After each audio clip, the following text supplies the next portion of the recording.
Good morning, good evening, and good afternoon, colleagues. I am welcoming you to the opening of the International Professional Tourism Exhibition OTM 2021.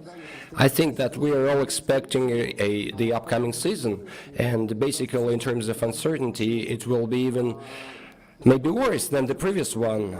Last year it was clear that we were in a lockdown mode, everything was closed, but now we're not certain what's going to happen.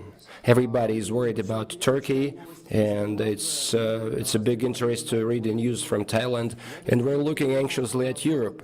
And I think that this season, both tour operators and tourist agents should have all the information to be able to forecast clearly what's going to happen next, and to make us businesses like that, to talk to tourists, and basically to be ready that certain line of tourist activities may be closed or open.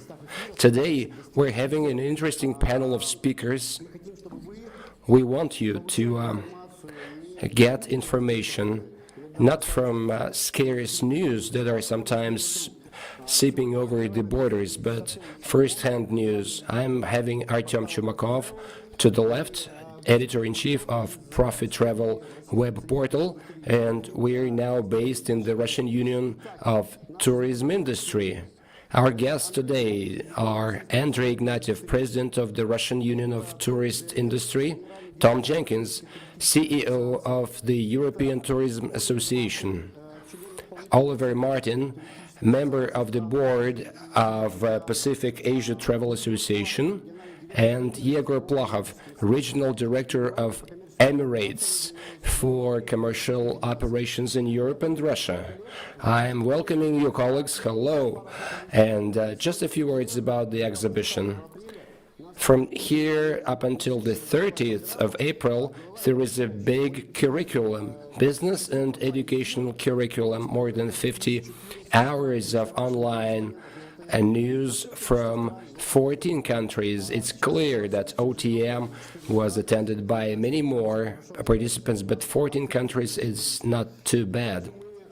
And also, for the first time at OTM exhibition, we are presenting a new networking system.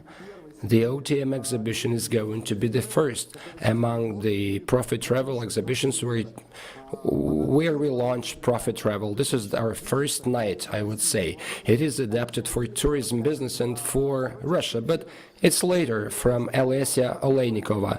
But now I want to say that our partners are Greece National Tourism Organization and Belarus National Tourism Board. I am very grateful to those countries to support us, and I'm going that you will learn a lot about Greece and Belarus in the near future. Now, the OTM Exhibition 2021 open, and over to Artyom to start our dialogue about latest trends and changes in the tourist markets. Artyom, over to you.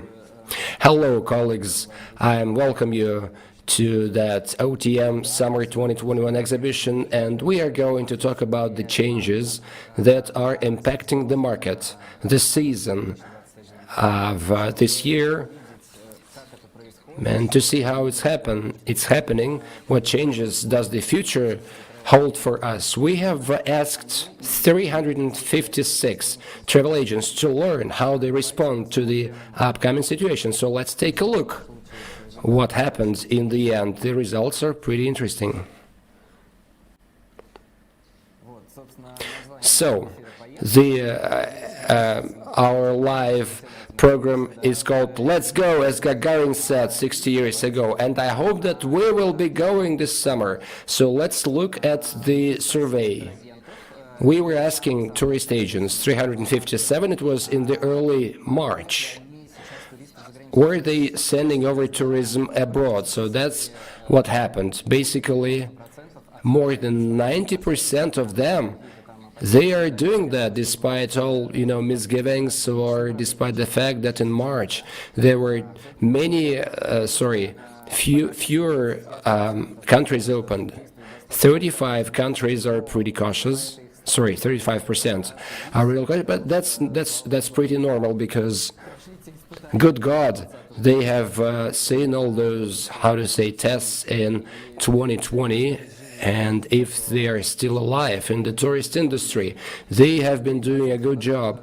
And 9% only prefer to not run risks, being afraid of the previous spring situation. But let's see how it is going to happen next. Most likely that when countries reopen and while we get positive feedback from the tourists, that share will be going down. And now, next slide.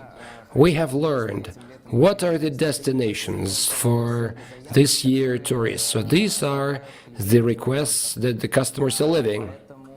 Turkey, Egypt, Cyprus, Abkhazia, Greece. It's not only open countries, Tanzania, Tunisia, Cuba, and a request like, please sign me on the list. I am going to go somewhere this summer.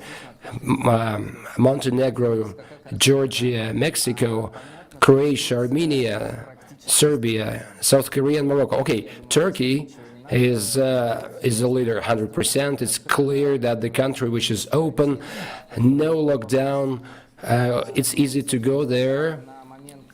And when at the moment of the survey,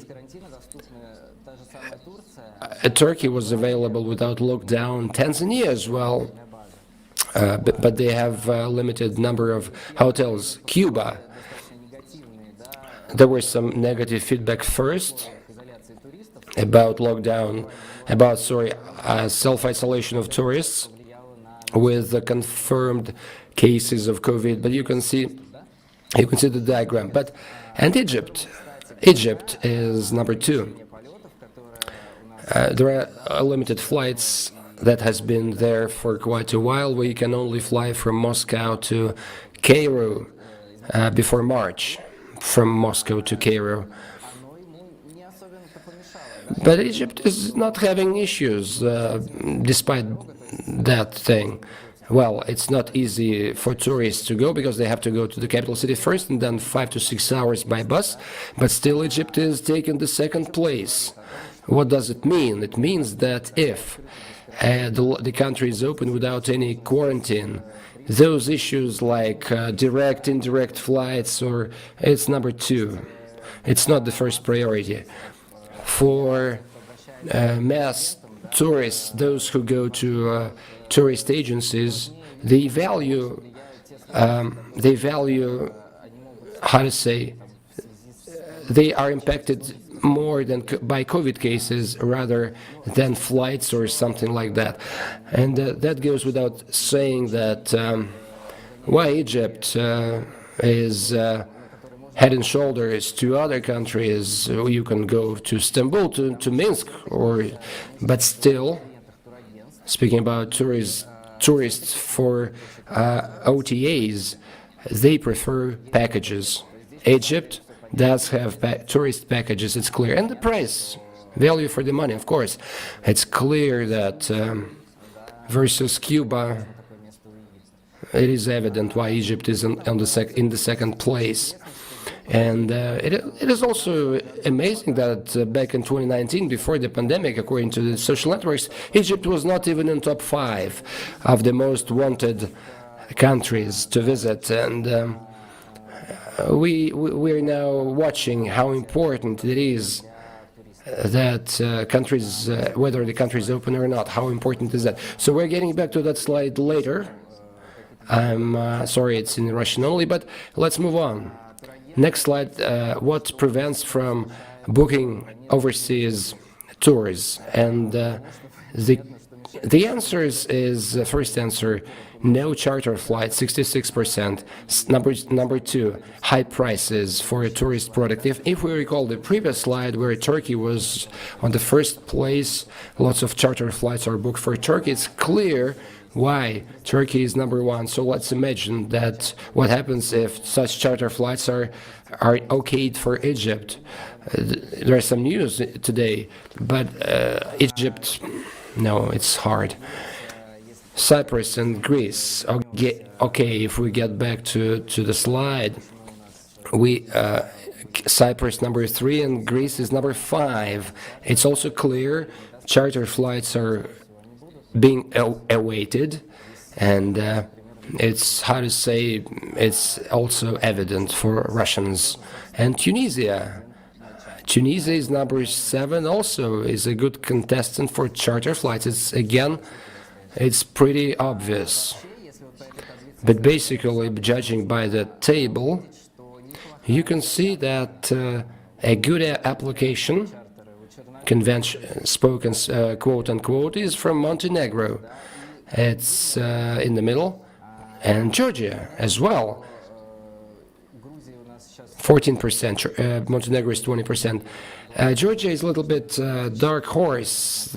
Most importantly is the political tension between the two countries. It's not clear whether it's going to open next or any charter flights, but still, Georgia is an interesting destination for this summer.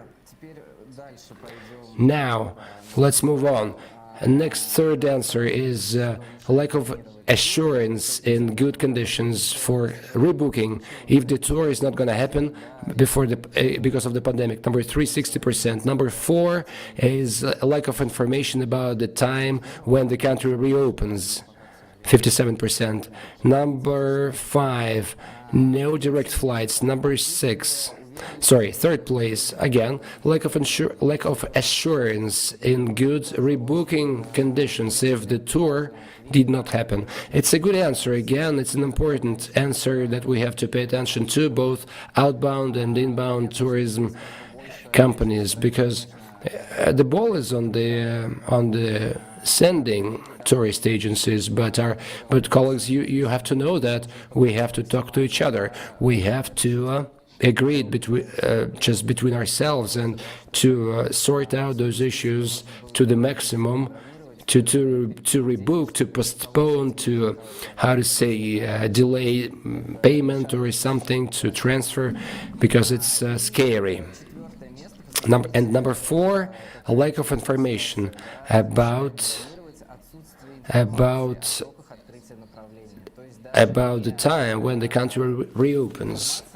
It's interesting because it's not just the information, what are the issues, what are the tourists experiencing, what kind of documents you have to supply from the hospital and so on, but unopened destinations are bizarre, and they cannot answer this question to their customers, and this information again is to be conveyed as quickly as possible for your Russian colleagues in Russia to be able to get this information ASAP, and for them to know the link between reopening of countries and other developments. So if we expect certain figures for incidence rate in Russia, we have to supply those figures for tourists feel trusted and transparent. Like Tunisia is going to reopen at that date, and another country on that date. So we have to pay attention. And of course, the rules of incoming into a country, it's number 5. It's number 6, sorry. Number 5 is a lack of direct flights, and number 6 is a lack or insufficient information on going into the country, how to enter the country. A person should go to tour operator site to see that information without Googling it anywhere else. It should be updated every day, because everything has been changing fast, and we have to track it.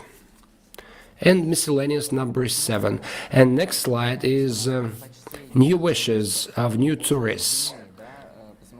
What changed?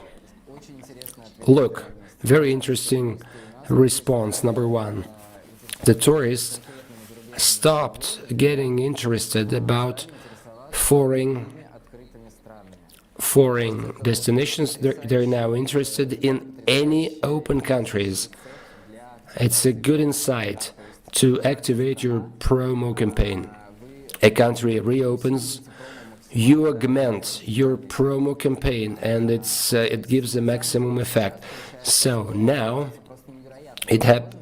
there are huge opportunities for countries that may be not on the list. They could not be among top 10, the most, how to say, desired for tourists before. It's clear why. Top 10 now by a survey of tourist agencies, not just tourists, but tourist agencies. We have Georgia on number 10. It has never been there. But Georgia is more, self-travelers and so on. Georgia was not a tourism agency destination, I would say.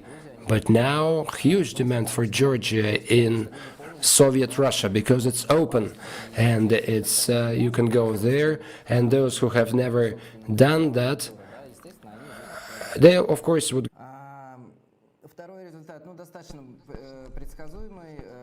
The second result is quite predictable. We can see that people try to save a bit on their vacation because crisis has affected everyone. Revenues decreased, and it's quite clear.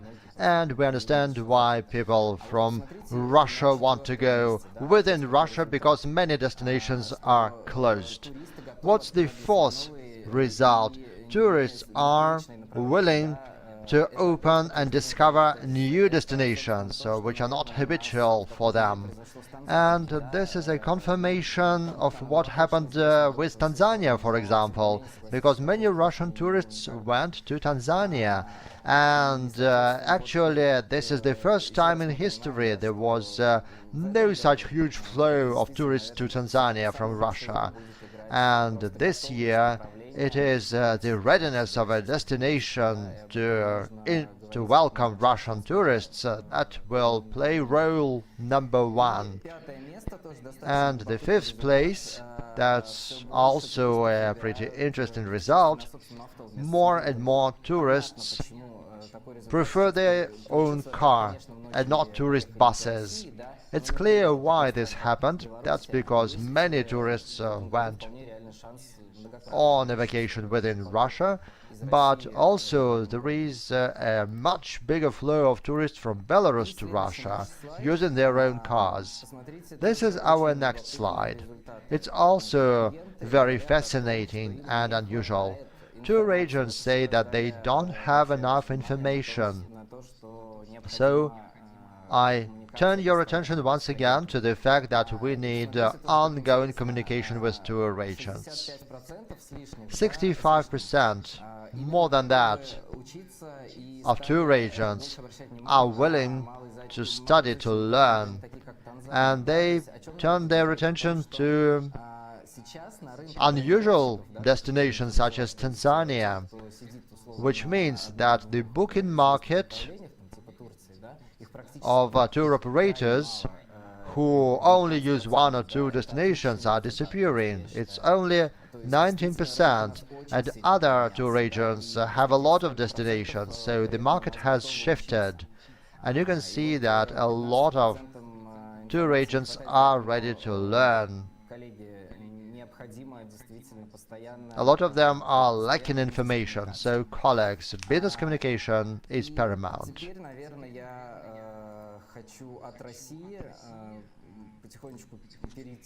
And now I would like to move from Russia to Europe and see what's the change in the tour business there.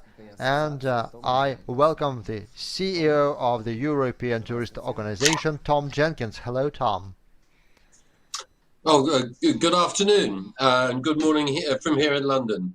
It's an enormous honor for me to be addressing you today.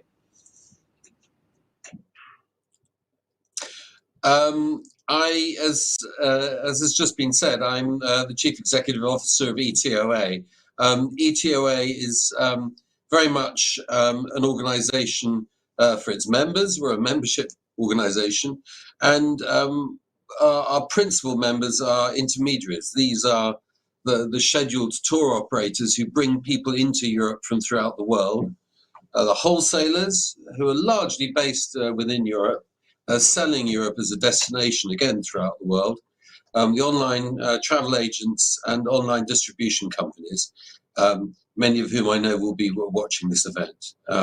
So we encompass both business-to-business operators and business-to-consumer operators, and that is both group and FIT. Anything that comes into Europe or travels around Europe broadly, we're very interested in. Excuse me. Now, the origin markets we handle principally are North and South America, Asia. In the last 10 years, 15 years, obviously, we've seen a big rise in the number of people coming from China. How long that will be sustained, we're not sure. But also Australasia has also been a very important market for Europe. And we're also very interested in intra-European traffic, including, I hasten to add, Russia, which is always been and will continue to be a market of enormous hope and importance for a number of the operators within Europe. And the big market within Europe, which we're not such a specialist in, is the domestic demand, though there are areas of it that we're very interested in. I think the thing to realize when we're looking at the current situation is quite how extraordinarily good the situation seemed to be back in 2019. 2019 was a record year for Europe.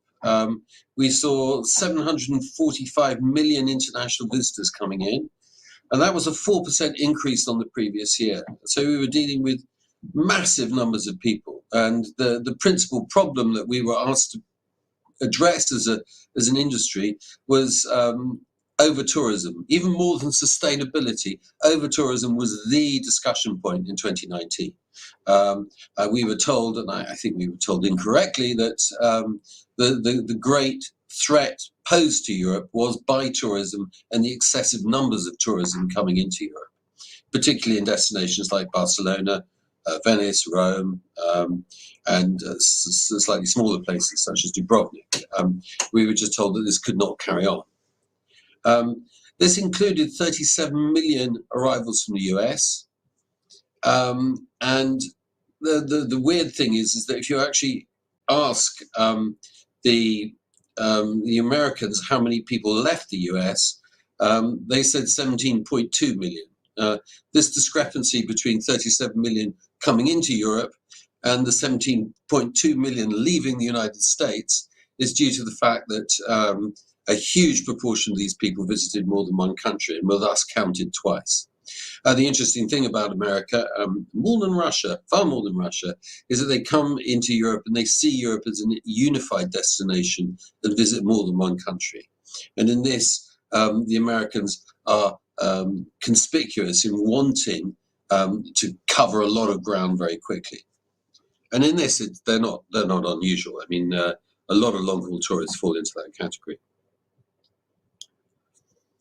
As I said, it looks like 28%, so it's about a quarter of the US visitors to the UK visit more than one country.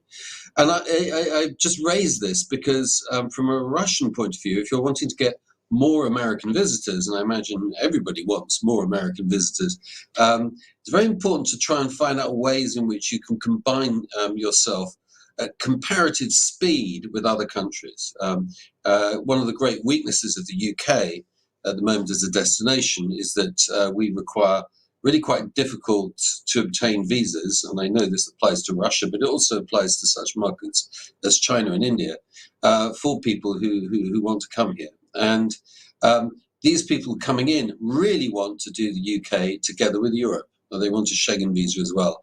And to give them an extra visa requirement really is a tough call if you're trying to sell a destination.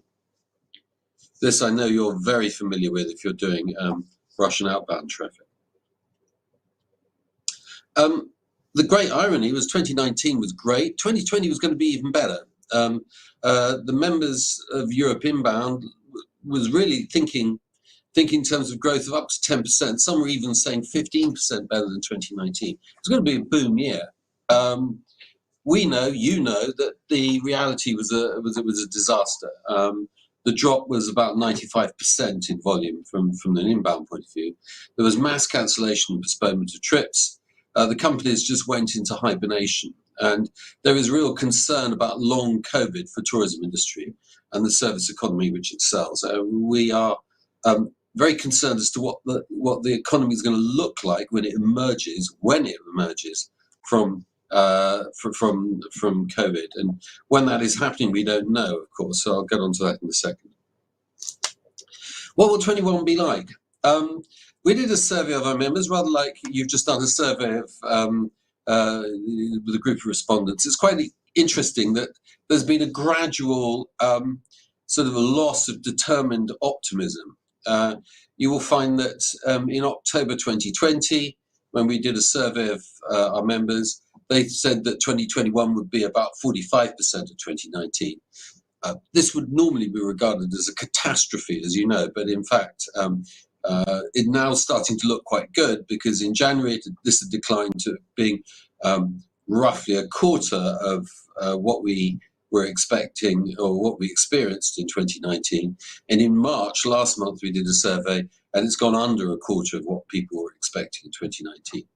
So there's a sort of 75% hole in the provision of tourists in Europe. I think if I did a survey now, it's probably declined even further. It's probably dropped to around 20%. When is that likely to occur? Well, I think most of that is going to be occurring. We just don't see Europe opening up much before mid-June at the earliest. I know the UK looks like it's going to be in a position to allow people to travel in late May. I don't think there are going to be too many destinations. There'll be a few, but there won't be too many destinations which are effectively open for them to travel to. And so I think June, July is the very earliest we can expect Europe to be available for business. And I don't expect to see any real volumes of visitors from really any of our origin markets, and that includes Russia, much before August or September. It comes with one caveat, which is that Russia is, of all the markets in the world, the most robust and resilient market that I know of. Russians traveled, it is well noticed that Russians continued to travel at the height of terrorist scares, and the terrorist scares were judged quite rightly by the Russians as being of infinitesimal threat. So you as an origin market got it right.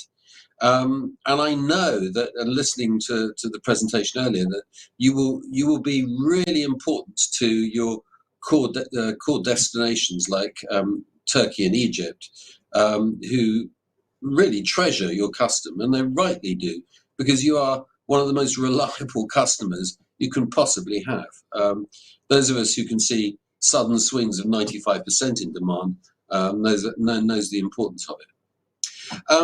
I think, what is the driver behind all this uncertainty? As I've been alluding to, there is a lack of clarity in destinations. And because so much of the response to the COVID crisis is politically driven, it's ostensibly scientific, but in reality it's politics. There is a huge disparity of opinion, there's a huge diversity behind the reactions of different countries. So we just don't know when these places are going to open up, nor do we understand the criteria behind that, the criteria which they're going to deploy in order to allow people in. So you're sitting there, and as you've seen from your survey, you just don't know, your customers don't know if they're allowed in or if they're allowed back. There's also no coordination, as I've alluded to. It would be great if Europe could reassert its Schengen common travel zone. It is in theory a common travel zone, but in reality at the moment, countries are still placing blocks on borders. And there's no good at having an open country if the people arriving in that country don't know if they're going to be allowed back in without quarantine. All this adds up to the really sad thing, which is that, and you will know this as well as I do, that we had record numbers of people booked in 2019. We managed to persuade these people when we cancelled 2019 that they should rebook for record numbers of people booked in 2020. I do beg your pardon. And we persuaded these people to rebook for 2021 when we cancelled 2020. We're now cancelling 2021, and it means that we have a good stock. We had a good stock of reservations for this year on our books, mainly by virtue of just shuffling them from last year into this year. But we're now seeing these cancelled as well. So this is a deeply depressing situation from a European point of view. I cannot paint it otherwise. There are some areas that I would just like to stress that that we have to actually assess the fact that we've got these problems and further problems before we get on to the good things. Just be aware that when the dust settles, we're going to be looking at the impact of Brexit.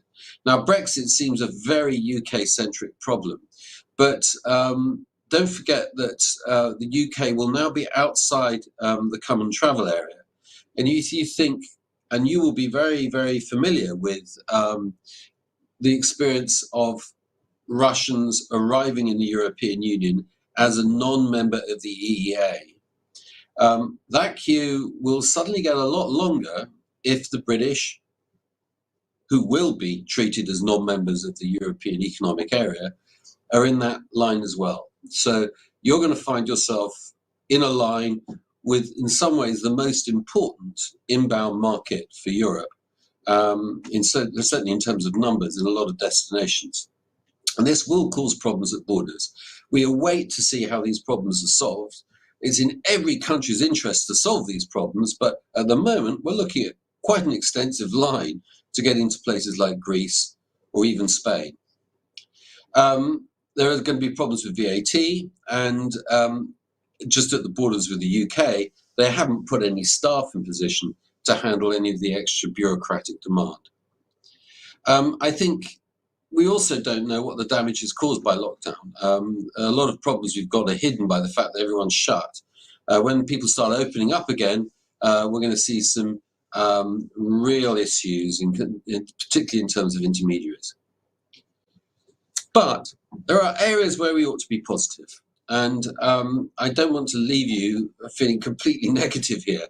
I would just stress that the Russian market, like every other market in the world, says that the pent-up demand of people desperate to travel is huge. Every market we have is telling us that the demand is there and is stronger than it's ever been. Furthermore, the fact that there is currently a huge collapse in demand means that there is still huge scope for last-minute offers to get the market going. And that means that Europe means there is a huge scope, I think, for low price and low occupancy just sitting there. What a fantastic time, if you can get there, to be in Venice at the moment. What a fantastic time to be in London or Rome. It's a unique experience that they're offering at the moment. It's never going to be repeated. I also would say that, speaking as a member of the travel industry, or as a representative of the travel industry, to the travel industry in Russia, is that this is a fantastic time to be a middleman. You've got huge demand and wide open availability, and people desperate, welcoming your custom. This is just what you want. This is almost the perfect business environment if we can get things going. And above all, there is a certain degree of depression from my point of view, and indeed from your point of view. It's coming out from your survey, which is that there is no doubt that there is going to be, the big sell this year is going to be domestic and short haul. There's no doubt about it. But domestic demand polices the product that we sell to other people, and it polices the people who enjoy it. And I think if we can have a hungrier populace, keen to travel but prevented from doing so, using and policing the quality of the services that they see at home is exactly what we need to rebuild our product for the future. So life is pretty terrible at the moment. I can't paint over the cracks. These are real problems we're facing, and we're going to continue facing for the next 3 to 4 months. But there is signs of life. There is a dawn breaking somewhere, and it will extend over the industry as a whole. That's all. Thank you.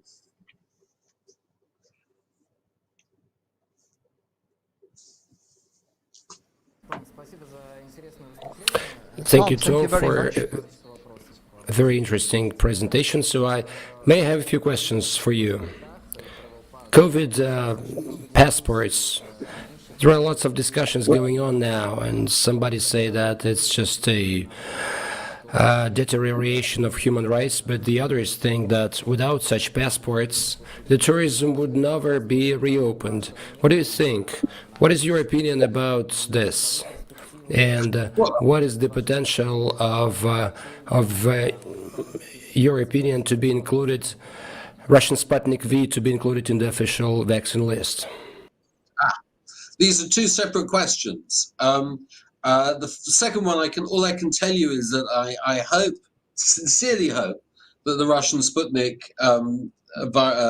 vaccine is included in the list. I am not an expert in this area. It strikes me as being a tested and valid vaccine. All I can do is hope that the authorities grant it full authorization as quickly as it deserves, and I'm sure it deserves it. That's the second question. The first question, vaccine passports, well, this is very, very difficult. I think where there is no travel permitted, then a vaccine passport is obviously welcome because it permits what is otherwise forbidden.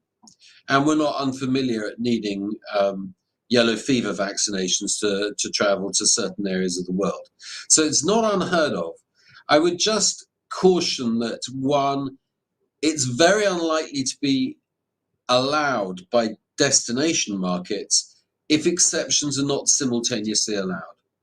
So if you're wanting to open up Turkey and Spain and Greece to the Russian market or the UK market, it'll be very difficult for them to open their markets and exclude families. And at the moment, families are not entitled to have vaccines. So they would have to have a vaccine plus test. And similarly, there will be people who can't have a vaccine for various medical reasons. And these people too will be excluded. So I think the vaccine passport, as far as I can see it, is a good stopgap emergency measure. And from our point of view, from a Europe incoming point of view, we're desperate to see Russians, we're desperate to see Americans, and we cannot see what threat a pair of Americans arriving, both with double vaccinations, what threat they pose to anybody.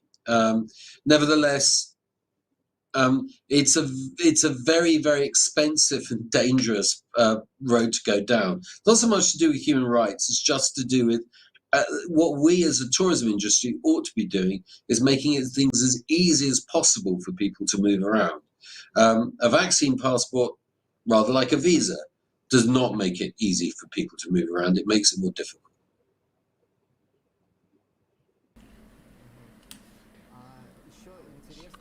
Yes, sir, thank you. Another interesting thing is how European tourist businesses are getting adapted to the current situation. What I mean is, are tourist companies managing to find new ways to get a new profit while tourism is on pause? Are there any, how to say, case studies? Where is the thought going to? What are the insights? Or we are speaking about the domestic tourism relaunch? What an interesting question. It's a bit like asking someone, how do you have a drink in the desert? It's almost an impossible question to answer, but it was sincerely meant. The short answer is that companies throughout Europe have gone into hibernation. They've let go of what staff they need to let go of, and they've closed down their activities as much as possible to save money.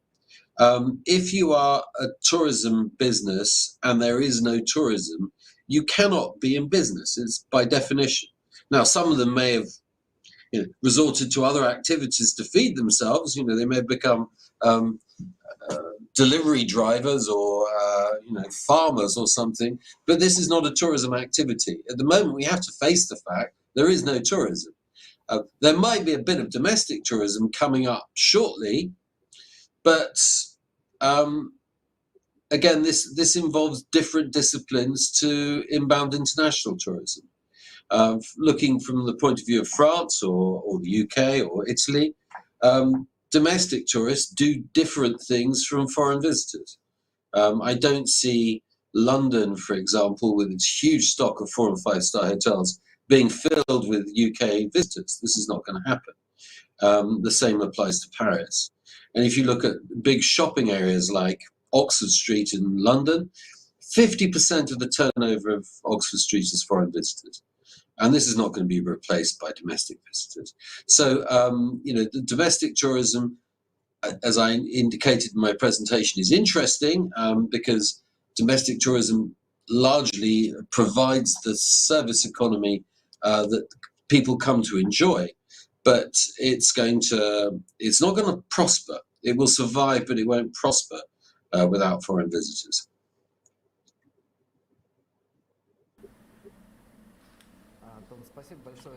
Thank you, Tom, for your presentation. And now, let's go to Asia from Europe.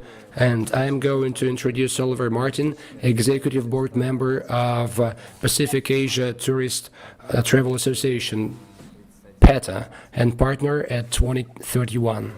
Hello, Oliver. The floor is yours. Yeah, thank you so much. I'm just going to wait for my slides to come up on screen here, and I'll be happy to start. Hey, that's great. And if this works with my phone, then I'll be even more happy. Hey, that's great. The numbers here are popping up. Now, I'll just preface my presentation and say I've got a lot of numbers on the screen. So I'll make sure that any of the folks that are participating today, I'm very happy to share this presentation with them so that they'll have access to the data. I'm going to be presenting economic data as well as public opinion sentiment data. And the big joke in this business is if you're an economist and if you invite one of your economic friends or economist friends into a room, so there's two economists in a room, and you're asked to provide an opinion, at the end of the day, you're going to provide 11.5 different opinions. You're not going to provide 2 opinions, and you're not going to provide 1. We seem to be very opinionated people, and things tend to change all the time.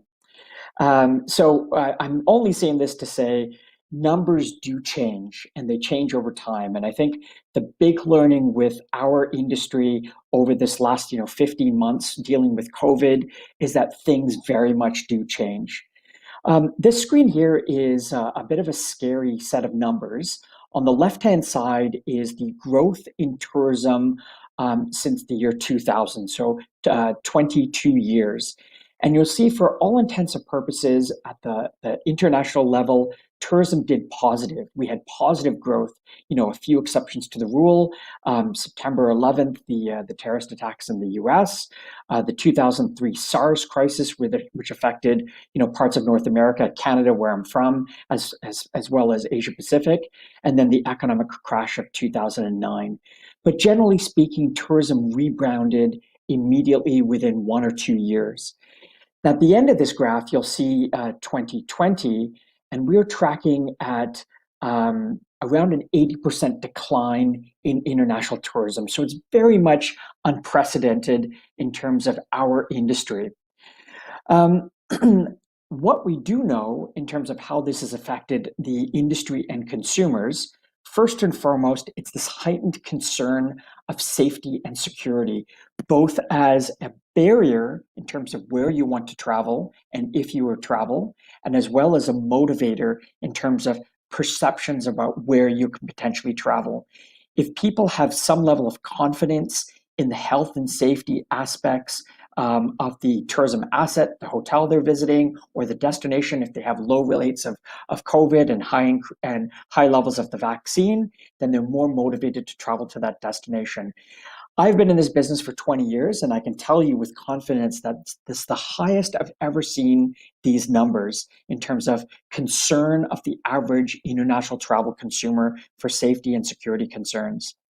What we do know as well is that the overall population of international travel consumers amongst the general population in major outbound markets has also decreased. And we know this has affected the lower end of the market. These are these price-sensitive travelers that tend to travel by charter or package-based vacations. And we know this because the economic conditions in many of our outbound countries are dramatically affected. But I will preface that I picked up the Financial Times newspaper this weekend, and they've relooked at their forecast for economic growth over the next 3 years, and things are looking or trending a little bit more positive than this time last year. The other side of this is consumers, generally speaking, are transitioning more to digital technologies. And I will preface this later in my presentation that consumers are still very much interested in using travel agents, mostly because of the expertise that travel agents provide, but they want to engage on these types of form on this type of electronic medium, as opposed to going to travel agencies or shops on the high street. And the last one here is that there's enormous pressure on governments to open up tourism, and Tom said it's particularly right, is that a lot of these decisions around our industry opening up are political in nature, that we know that there's this pent-up demand of travel consumers that want to travel moving forward. And many of these destinations are desperate for the foreign exchange that comes with accepting inbound tourism into their destinations. But we do know that this means there's going to be many destinations that are vying for a smaller number of international travelers.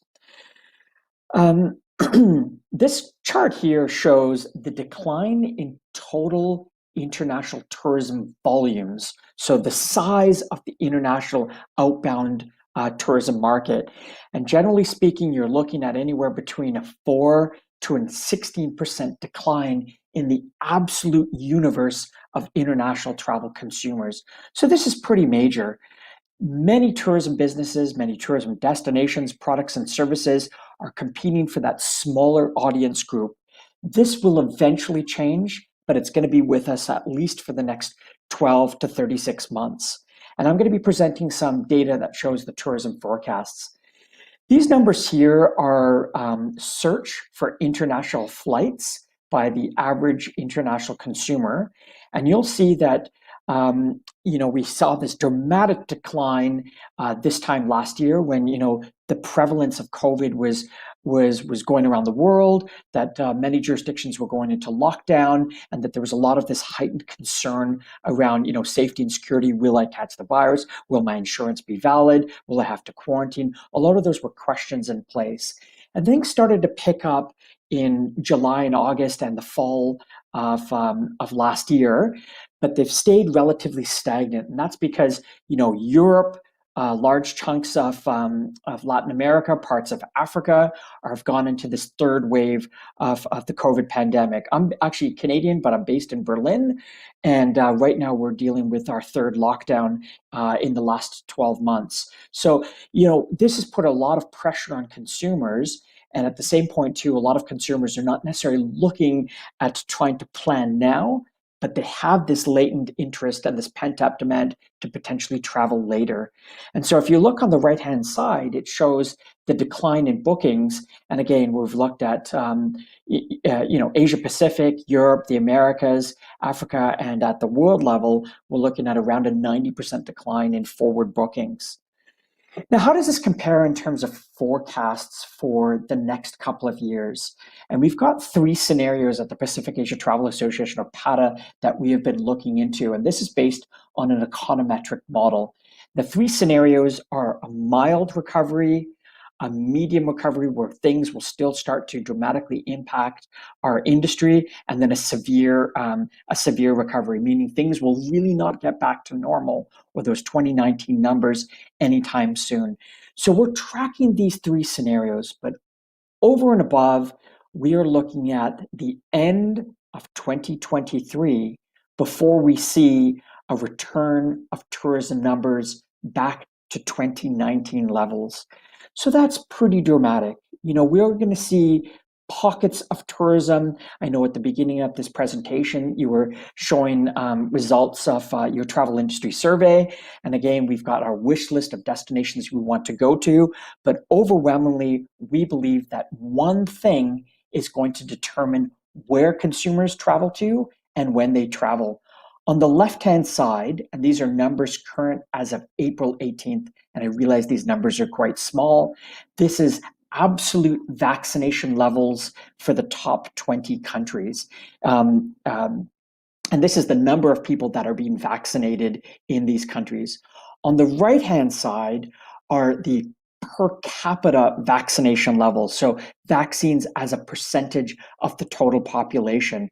So we think the right-hand side numbers are going to be the destinations where consumers will travel to, whereas the left-hand side of the screen are the markets where people will be the types of markets that will travel.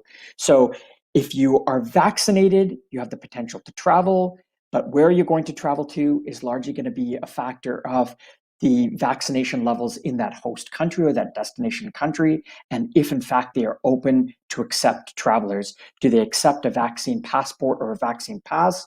Do they offer conditions that you might have to have a vaccine PCR test on arrival, but there's not necessarily a requirement to quarantine in the destination.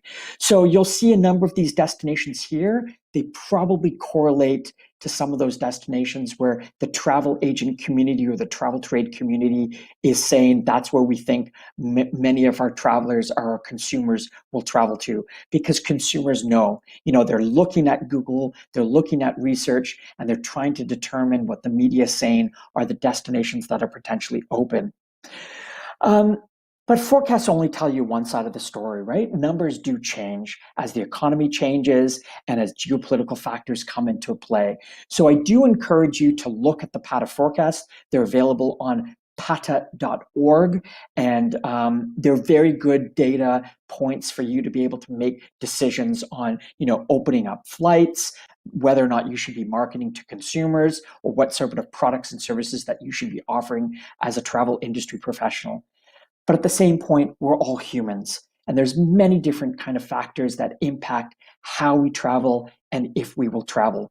So my company, 2031, we looked at all the myriad data sources that exist out there to try and understand the trends that will determine whether or not consumers will travel and what that travel will look like. And we've come up with a total of 21 trends that will impact travel. And mostly because we're a destination strategy firm, all of our destination clients are asking the billion-dollar question, what will travel look like and how will it evolve because of COVID? And so we came up with this trend analysis. We're calling it our top 21 trends for 2021 that will impact how consumers will travel. And I'm going to briefly show you just the top 6 trends. Number one, and again, this should come as no surprise to anyone in our industry, it's that heightened concern around hygiene and health. And we think this is a prime driver versus the actual cost for travel. Cost is one aspect, and Tom cited it, of a way of stimulating the market and getting consumers back into planes and back into hotels. Which is a good thing, but we also realize that concern about health and hygiene will have a major impact on where they choose to travel and how they choose to travel. And this is going to be with us for at least the next 3 years. The next big trend is this whole concept of last minute booking and planning. Because things are constantly changing with the availability of vaccines, the vaccination levels, access to the vaccine, consumers are kind of a little bit not interested in making those long-term forward plans because they realize that things are going to change. So they're interested in short-term booking. So, deciding with your spouse or your family or your friends, hey, there's the potential that we might be able to travel. Where can we potentially travel to? So the big implication for our industry is to make sure that you're constantly engaged with travel consumers. Gone are the notions of having, long-term spring campaigns to stimulate summer travel or fall campaigns to stimulate winter travel. The booking horizons and the planning horizons for consumers, that path to purchase journey has very much crunched down. So we're looking at a decision framework of anywhere between 40 days and under. The whole concept of no-fee trip package changes is going to be with us for a while. We have to ensure that we as an industry are giving that flexibility to our travel consumers so that they have the ability within reason to make changes to their trip, to cancel if needed because of those geopolitical factors that are impacting our business. So again, the implication for our industry is higher input costs and an inability to kind of project out your forward revenues, but we kind of have to roll with it if we want to deal with this industry over the next 12 to 36 months. On the positive side here, because there's a lot of that confusion in the marketplace, are destinations open? Am I able to travel? Is my health insurance valid? Those kind of questions can really only be answered when you are engaging with a travel professional. So we have seen, and this is again based on hard quantitative data of the top 24 outbound consumer markets, we have seen an uptick in the number of consumers that are willing to use and engage with a travel agent in either an OTA or traditional travel agent. So this is a good thing. They're looking for advice and they're looking for assurances in order to be able to book their vacation experiences. And we think this will be with us for this next little while. In terms of products and experiences, we have seen a dramatic increase in the perception, the positive perception, as well as the interest in rural or off the beaten track destinations and experiences. And again, Tom said it, there'll be little or no interest in domestic markets for spending, a lot of time in large urban centers, the Londons, the Moscows, the Parises, the Torontos, the Bangkoks of the world, but there'll be increasing interest and demand for rural-based experiences, what we would typically call tier 2 or tier 3 destinations, rural type of experiences where you can see nature and explore those kind of less urban type of environments. And again, we think this is going to be with us for at least the next 3 years. Dovetailing with this is the whole concept of digital nomads, folks that have the ability to work remotely. They're looking at going to other jurisdictions beyond their areas that are in lockdown if they have the potential to travel so that they can, ride out this COVID pandemic and these lockdowns in other types of environments. So that's actually a positive thing. It's a new type of emerging market. And then the last trend here is this concept of wellness tourism. Because we have this heightened sense of concern around health and safety, at the same point too, we want to start looking inward at ourselves, our spiritual wellness, our health and safety wellness. And so we've started seeing an increase in demand for retreats, socially distanced trips, and the ability to kind of have that linkage between wellness and fitness while on vacation. And so that it's that blending of these types of trips that again will be in demand as we move forward. And I think I am done my slides, so I'm going to pass it back to the organizers. And thanks for having me on. Спасибо.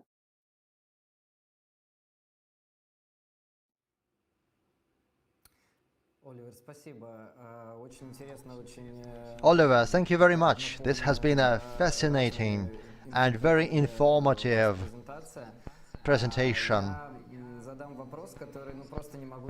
Can I ask you a question that I am really keen to ask you? So it's up to you to answer that question. Thailand has Sounds good. always been destination number one for beach tourism for Russians. And now, as far as we can see in the news,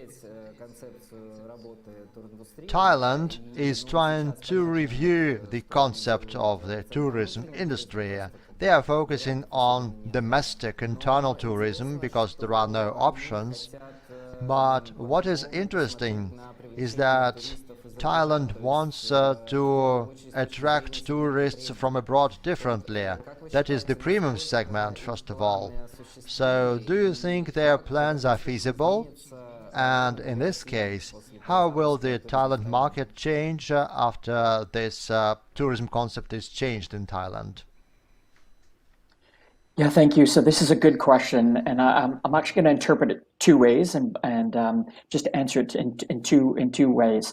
So number one, travel and tourism for the Thai economy is extremely important, and that's why we saw in the last 6 months there was a big pressure on the tourism industry as also with the government to open up Thailand back for international tourists, and they were quick to remove their barriers to accept tourists back.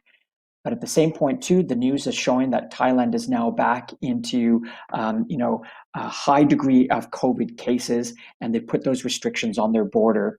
So I think moving forward, Thailand will again go through that same type of process where there'll be, they'll try whatever they can do to try and stimulate the market to get travelers to come back. That's number one. Number two, prior to the COVID experience in 2019, Thailand went through a strategic planning phase with their tourism industry and said that they wanted to try and attract a higher quality, higher spend type of traveler. This is no change for Thailand. Thailand has a full spectrum of tourism products. They have what we would call the lower end type of travel experience. These are travelers that are not spending a lot, but are staying a long period of time. They have the middle market, and then they also have the luxury market. I don't think this will change. I think Thailand's tourism industry has been set up for a large volume of travelers. You might start seeing a little bit of pressure on decreasing the amount of travel in certain jurisdictions like Phuket or Koh Phi Phi or Koh Samui. But I think Thailand, they've got a large airport, they've got a lot of travel industry that is engaged in trying to accept back to travelers. So I think we will still continue to have a high degree of volume of tourism in Thailand. Prices over the next little while will be very stable. Maybe moving forward in the next 10 to 15 years, things will start inching up. But I think, generally speaking, Thailand will always be engaged in trying to attract back travelers how they've always done.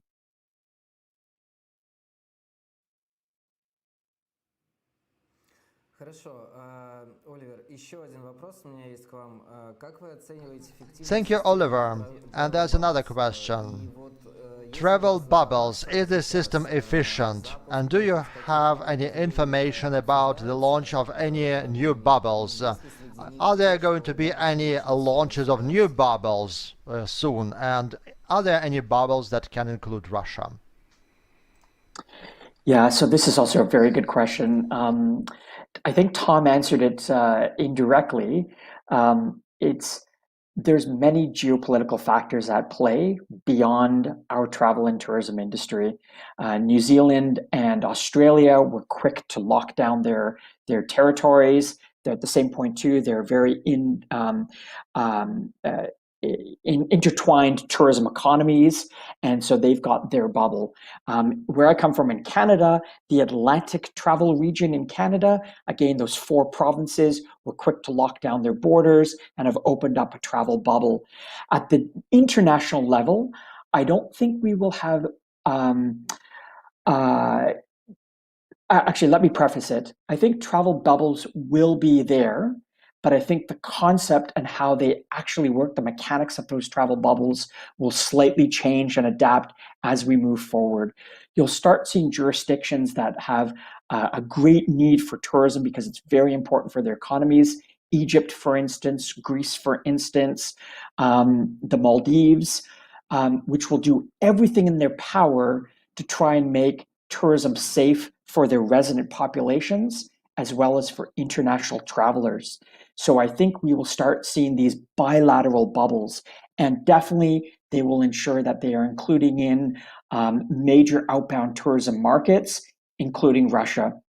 And to go to your, that question that you had asked before, this whole notion of the vaccine passports, I think there will be pressure at the international medical level to ensure that we are accepting vaccines that have been publicized and used by populations. One of them being the Sputnik 5 vaccine. So, at the international level, once there are the policy directives to accept these vaccine protocols, and then I think you will start seeing these bilateral travel bubbles opening up.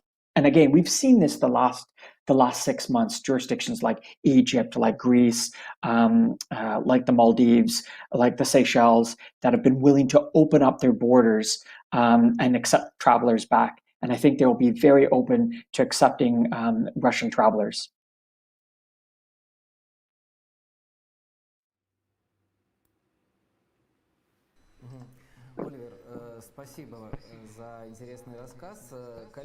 Okay, Oliver, thank you very much for your interesting presentation. Colleagues, we have mentioned the situation in Europe and Asia, and now we are going back to Russia, I guess. Let's find out how the situation changed on the Russian tourist market during the pandemic. Let's ask Andrei Ignatiev, President of Russian Union of Travel Industry. Good afternoon, Andrei. Good afternoon. Can you hear me well? Yes, we can. I'd like to say that today the industry's health leaves much to be desired, and it's not because the market is just in a crisis, but there is also a high degree of uncertainty. We can't predict what will happen next. We don't know what will happen even 2 months in advance. And this is really bad for the tourism industry. It's a complex situation. What I would like to start with is that the inbound tourism, as one of the 3 types of tourism in Russia, has stopped by almost 100%. There was a drop by almost 100% last year. We hoped that there would be a flow of tourists because of electronic visas to Russia from 52 countries, but even today, on the 12th of April, there are no electronic visas that are issued, and the inbound tourism is close to zero. The only positive information is that starting from the 1st of April, Germany offered to German citizens all types of visas, including tourism visas, towards Russia. I have this information, and this confirms that possibly other countries will follow suit. Those countries where the epidemiological situation will permit it, and they will be able to issue visas to Russia. So I hope that inbound tourism flow will somehow start to grow. As for outbound tourism, the situation was a little bit better. The drop was up to 80%, like in many countries. But I like to say that the situation is far from being certain. The things are changing, and it's very difficult to predict anything. As for domestic tourism, that's the only tourism that is more or less possible for the tourism sector today. Cashback programs help a lot. Those programs were launched by the Russian tourist agency Rostourism, and this allows the tourist industry to stay afloat somehow. This program is working, that's program 3, and this is the only program which enables companies to keep afloat, to stay in the business. I like to say that, based on that, the number of tour operators in Ross registry has dropped by about 15%. A lot of tourist agencies left the market, and people leave this industry because the crisis is ongoing for more than a year, and many people just can't outwait this, and experts leave this industry. That's a pity. We have information that the personnel headcount dropped by about 60 or 80% in many tour agencies because they just left those companies. The tourism industry still needs support measures. Some measures were provided last year, and we ask the government to keep helping us this year. Despite all that, Russians still keep going abroad. About 65% of Russians are planning to go on vacation within the country. 35% are going abroad. And, as you know, there are tourists that haven't used their tours for last year. There are about 30 or 35% of those tourists, but those tourists do exist, and they hope that by the end of the year they will be able to use last year's unused tours. And there is about the same percentage of Russians who would like to go to the seashore, about 70%, and this is a traditional destination for us, and we hope that this year they will be able to do this. As for tour operators, a lot of tour operators have reviewed their work or reviewed their products in domestic tourism. A lot of operators started doing domestic tourism for the first time, which means that the number of domestic tour operators grew last year, and it keeps growing. And the incentive programs are working. For example, the cashback program. And there are a few trends that we can notice at the Russian Union of Travel Industry. We can see that the booking depth was about 6 months in 2019, but now people do some last-minute reservations, and it's a difficult moment for tour operators. They have to keep an eye on the situation, and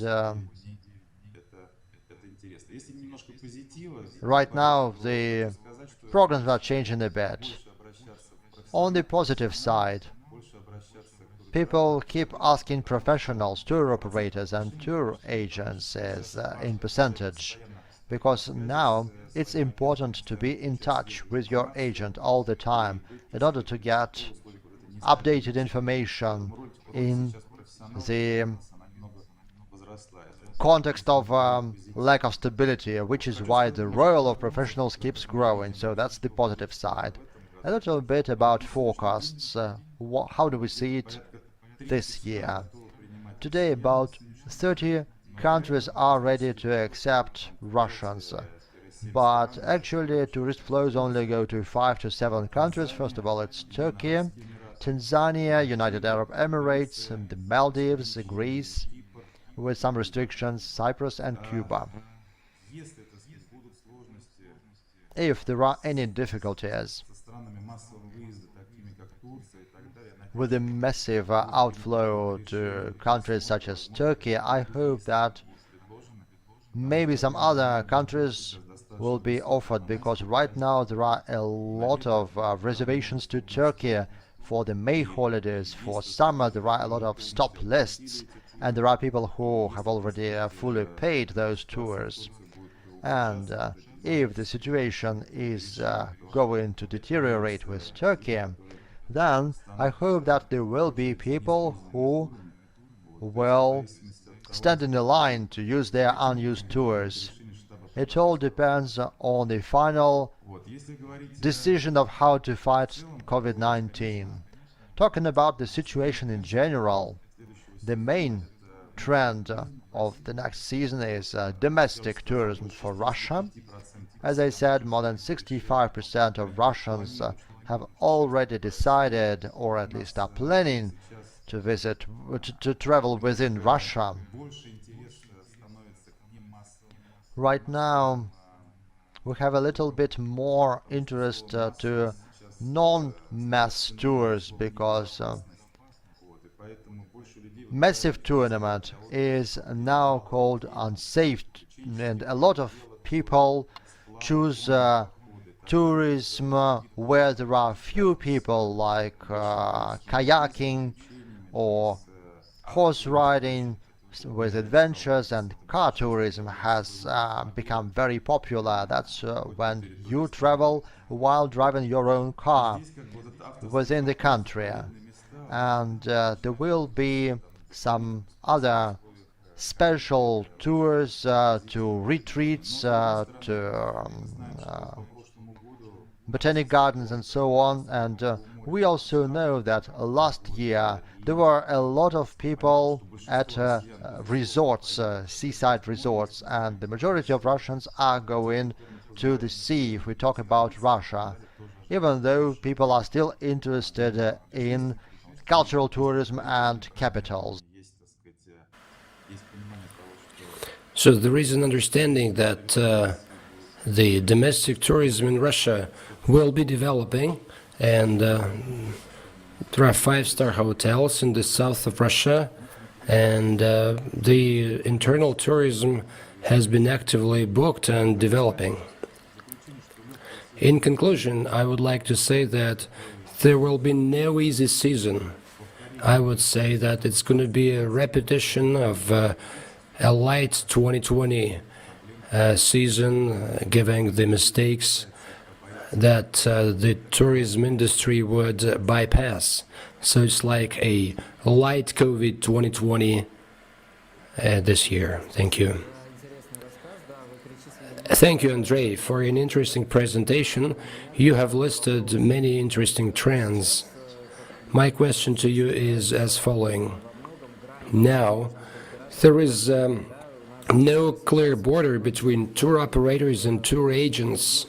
Many tourist agents than before received the right to deal with domestic tourism because this is probably the only way out. And that transformation is impacting the tourist agencies market to a bigger extent. What do you think? Will this border be made even more bizarre in the future? And what kind of legislature changes are required? So what is your union for?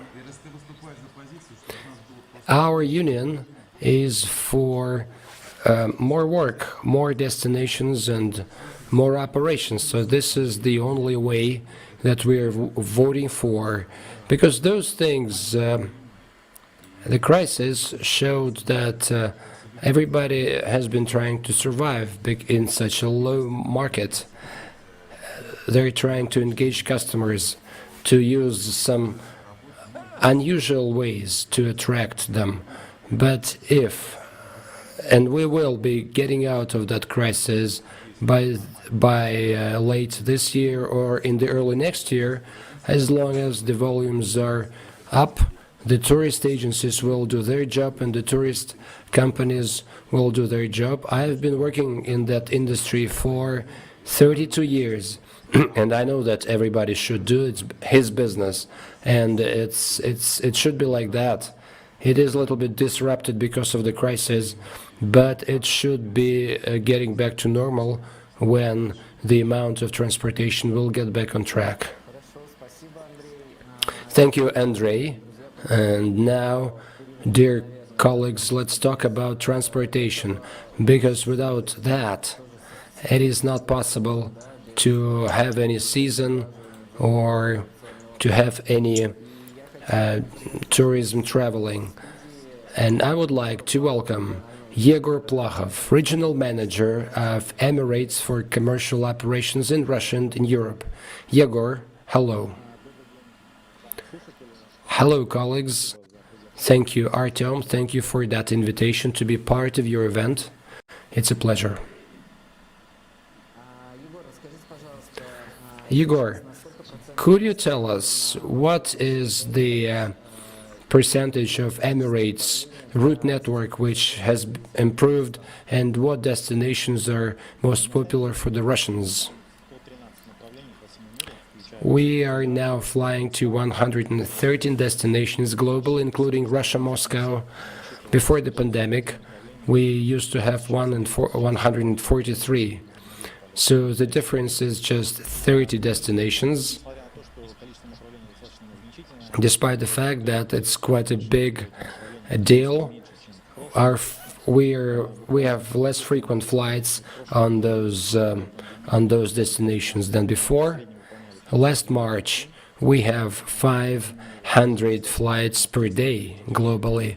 There are 300 now, and the entire Boeing 737 are engaged, so they have a lot of demand, and A380 fleet is underused. Out of 115 planes, we're only using 20 or 25. Boeing 737 is not only for passenger transportation. Out of those 300 daily flights, only 70 carry passengers, and nearly 100 flights are cargo ones. We have converted 16 737s into cargo version, having removed economy seats, and now there has been a big surge and the demand for cargo flights. So in addition to 11 737s, we have converted 16 extra aircraft for cargo, but the rest 737s are used for passenger transportation. Yegor, today the figures differ how to restore transportation in the world. Some analysts say that it is likely to just get back on track next year. The others are saying that it's not going to be back in the 3 years' time. So what are the data with the Emirates? What is your strategy? And what is the plan for the Russian market now, when all borders are opened? Will you just bring all your flights back, or will you reduce it? You know, there are many opinions on that matter. We are guided by the aviation industry opinion, saying that the full just restoration will not be earlier than 2023 or 2024. However, there are some exceptions in the world. We do hope that Emirates is going to be an exception, and based on the 737 usage fleet, we are pretty optimistic about that. Speaking about Russian tourists, we are ready to restore it 100%.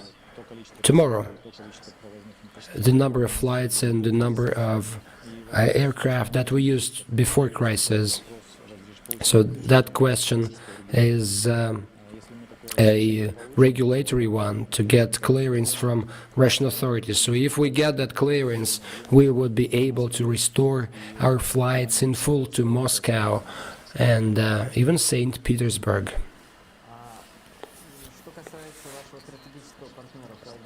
Speaking about your strategic partner, Fly Dubai, what about it?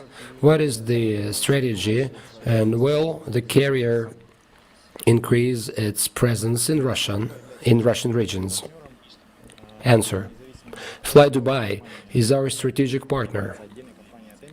It is a standalone company, but it belongs to the same owner, Investment Corporation of Dubai, and we always wish our partners to have as many flights to Russian regions as possible. For us to have shared flights with them, and we are welcoming the potential, penetration of Fly Dubai deeper into Russian regions. So there is going to be just one stopover in Dubai for passengers from Russian cities or towns to the Seychelles, to the Maldives, to Sri Lanka, which is open for Russian tourists. Question. Yes, Igor, please go ahead. Igor is speaking. I would like to mention that the Russian market is important for us because of another co-shared partner, S7 Airlines, that we have been working with, and we have shared flights to visit, to go over to Dubai with one stopover in Domodedovo Airport in Moscow, and further to other destinations.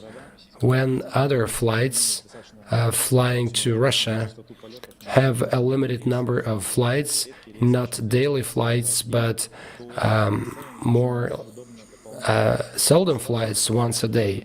Emirates is improving that situation, so the tourists could fly over from Yekaterinburg to Dubai directly, and then to get back to Moscow by Emirates, and then further home when there are no Fly Dubai flights.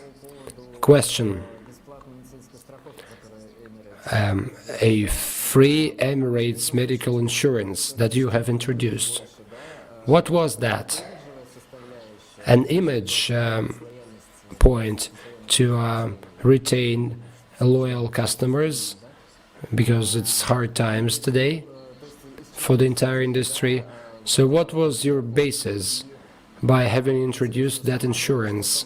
And the news is interesting. Did it impact the sales of tickets? Have you noticed the increase of sales? Answer. You know, Emirates are a very customer-oriented company, and we always try to foresee what the customer wants from us.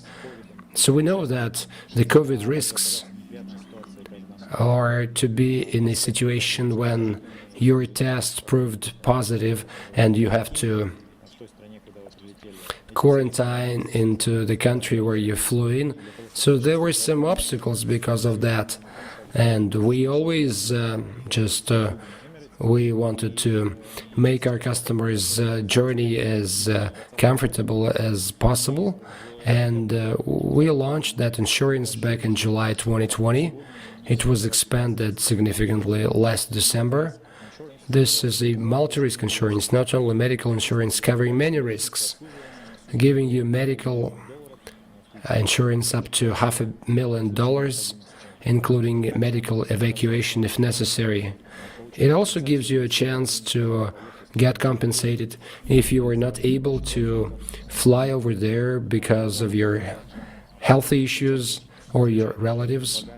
It also gives you a chance to get a compensation if your luggage was delayed or anything happened to that, and it's another $150 per day compensation for quarantine.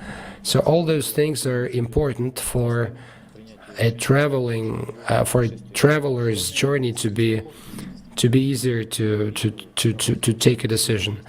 Apart from that multi-risk medical insurance, there is another flexible policy that we have to provide flexibility to customers in terms of changing dates and refunds.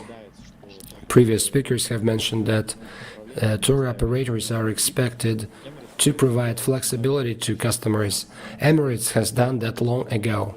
Our policy allows us to fully change the date and without extra cost.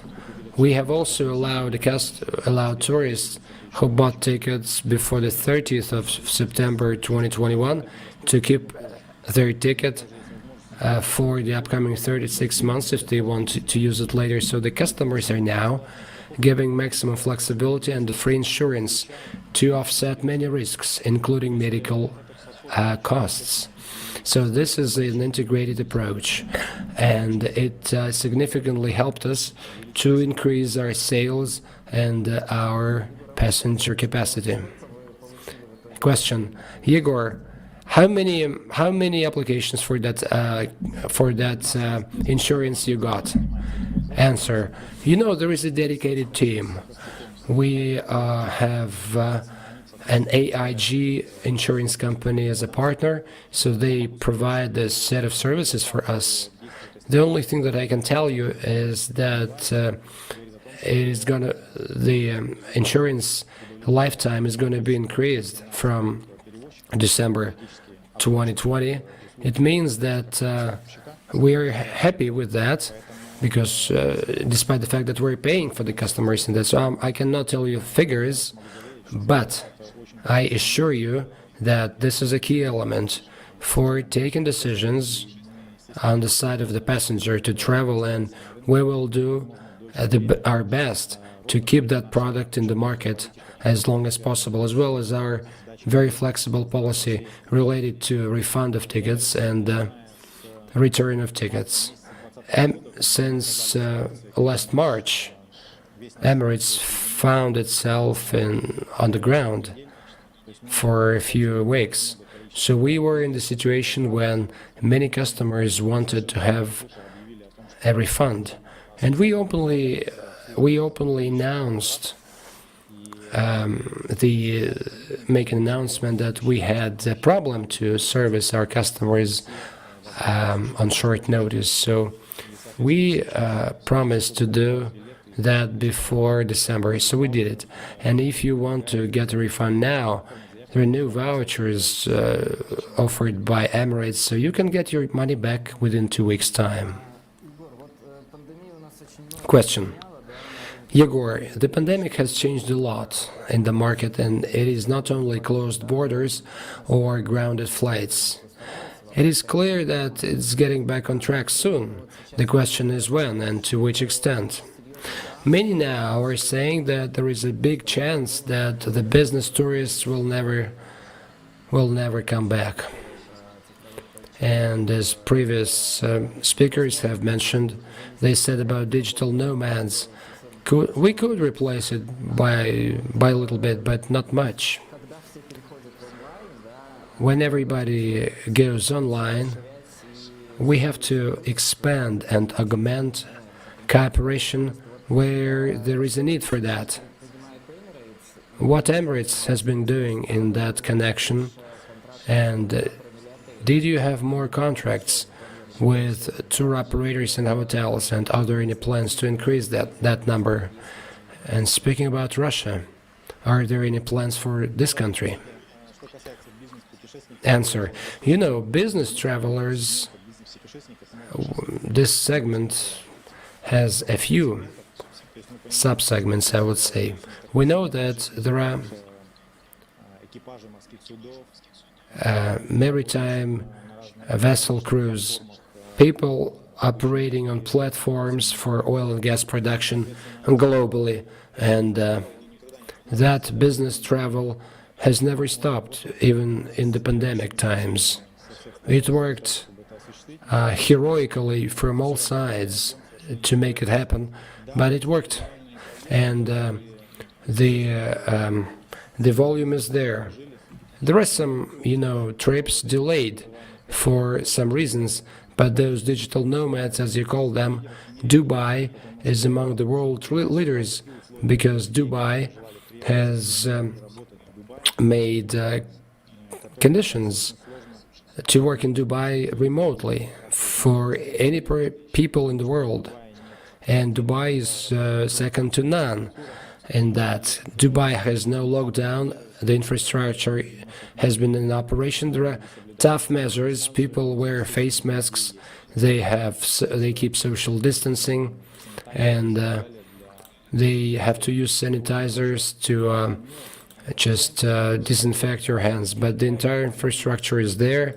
Airlines have been in operation, direct flights to 113 destinations. Dubai has been open since the 7th of July 2020, and I think that every country now has been trying to have a well-balanced approach between tourism and sanitary measures, and Dubai has been able to find it. We're happy to have it, as it allows people to travel despite the pandemic. Speaking about the Russian market and our cooperation with tour operators, we have not discontinued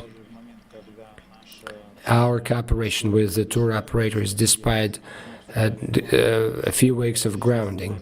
We were discussing future plans, various scenarios.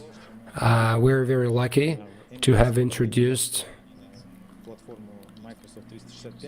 a Microsoft 365 and Microsoft Teams in the Emirates that allowed us to slowly go to a remote work, and many colleagues in Europe that belong to us still working remotely from home, and we are keeping our communication electronically with our partners, tour operators, and Russia has its potential, of course.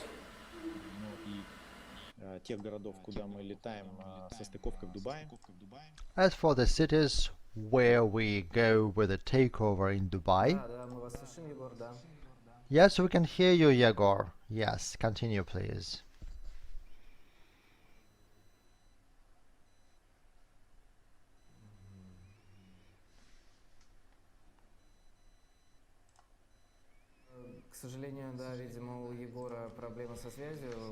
Unfortunately, Yegor probably had some problems with the connection. Maybe he will get back to us later. Okay, Yegor, yes, so you are with us. Very good. That's great. So what else I would like to add is that we are always in touch with all Russian tour operators. We have different forms of communication with them. A lot of tour operators sell tour packages with our flights and tickets, and with some tour operators there are also some rigid block agreements, and tour operators sales provide for a tangible percentage of our sales in Russia, so everything goes on like before the pandemic. There is no difference at all. That's interesting, yes. Yegor, I have another question. This winter, Emirates announced that starting from July, it will charge an additional payment up to $25 per ticket. Why did you make such a decision? And you are not charging this payment yet, but it's close to us. So did this news change the ratio of the direct booking and the GDS booking? And there are also direct bookings from Russia, right? And how active are they? Yes, this was a pretty big project to which we have prepared seriously. I think we are well prepared to implement this project. In 2020, we really did announce on all the markets, given two solutions to our agents. One of them is called Emirates Partner Portal. That's a portal for tour agents which is available on the www.emirates.partners portal, and anyone could enter this portal and decide to get connected to the Emirates Gateway network and book us directly and not via GDS. Since October 2020, we've been testing this technology. We've tested how agents were going to apply for the system, how it was going to work. And in February we moved on to our next step in the strategy, that is the distribution change all over the world. We announced that starting from the 1st of July, booking is possible via the new systems such as Amadeus, Travelport, and as a result, there will be a payment of 15 to 25 US dollars per ticket, depending on the route. So this is our strategy, and we do this in order to give our agents a possibility to get in direct touch with the new solution Emirates Gateway and to book directly without this additional charge. And we also offered another interesting solution to our clients. I think it will be in great demand even in Russia. And I heard the previous speakers today who said that there are a lot of tour operators who start new destinations. Let's suggest that all the tour operators who sold in Europe have no contracts in Dubai or with Dubai hotels. It's hard for them to start working here or to offer this project to their customers. And we have a solution. They can get connected to Emirates Gateway and Emirates Partners portal. This is a very simple booking system. It looks like our website, but it works for tourist agencies. So there is the personal page of every tourist agent, and we as airline work with many different hotels in Dubai and throughout the Emirates, and we suggest that Russian tour operators use our solutions and book everything via our system called Dubai Experience. We have very flexible terms. 72 hours before the flight you can cancel a flight without any penalties at all. We offer a lot of accommodation in Dubai. The prices that we put there are very recent and updated because Emirates is a big company and we can actually agree on very profitable terms with our partners. So it's about booking the whole set, starting with logistic aspects, flying, and ending with access to the airport, waiting area, transfers in Dubai, and many other different events. We sell tickets to concerts in the system. We sell tickets to amusement parks. So everything in Dubai can be booked via Dubai Experience. And I suggest that all Russian partners use this opportunity and enter the website emirates.partners, apply for emirates.gateway and get connected to the Dubai Experience system, or you can just contact our office in Moscow. They will be happy to consult you on any of that. So you can work quite fruitfully, and this summer you can offer the Dubai destination for your clients, and we are open for tourism since June 2020, as I said. Yegor, now that we've mentioned prices, let's keep talking about the tariff policy. What plans does Emirates have? We all understand that airlines are in a difficult situation. Right now, they can't really offer all their flight programs, and as a result, sometimes you need to offer flights in order not to keep your airplanes grounded, so it's not always profitable, and you had to provide some money back. So maybe in the future you will have to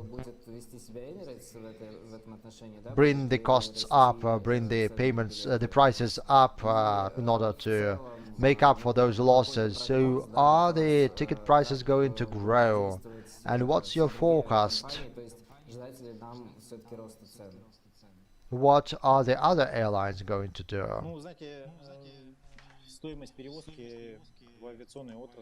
Well, you know, in the aviation industry, the ticket price is very different depending on the dynamic between the supply and demand.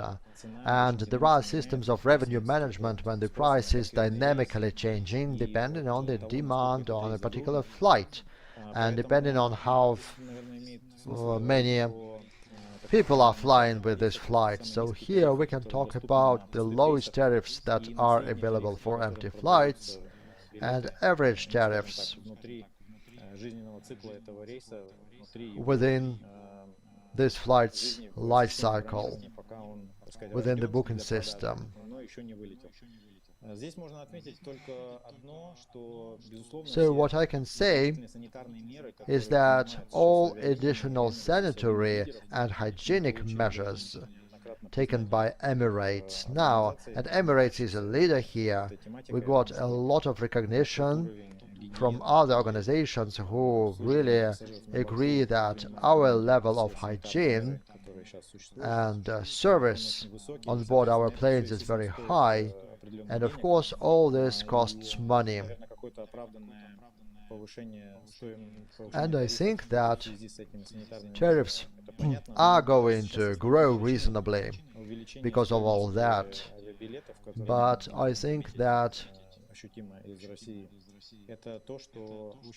you could see the rise in ticket prices, but that's because supply is really restricted, and this is a factor as a balance between supply and demand that pushes the prices higher. If the Russian regulator permits more flights, for example to Emirates, then of course supply will be more, the offers will be more profitable for the customers because there will be more competition. So we do understand this environment where we feel quite well because we have a great product that is in great demand.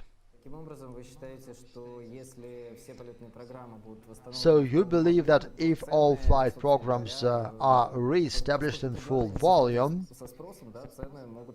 and if demand meets supply, and vice versa, then the prices can go back to their previous level. Yes, of course, that's what I think. Looking at our European region where I work,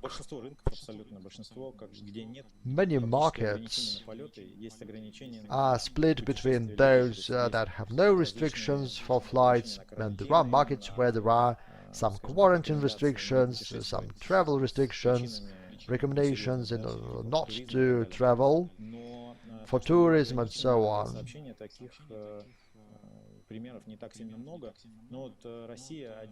But the flights themselves are not really limited. Russia is one example where there is a lot of demand, but the number of flights is limited on both sides.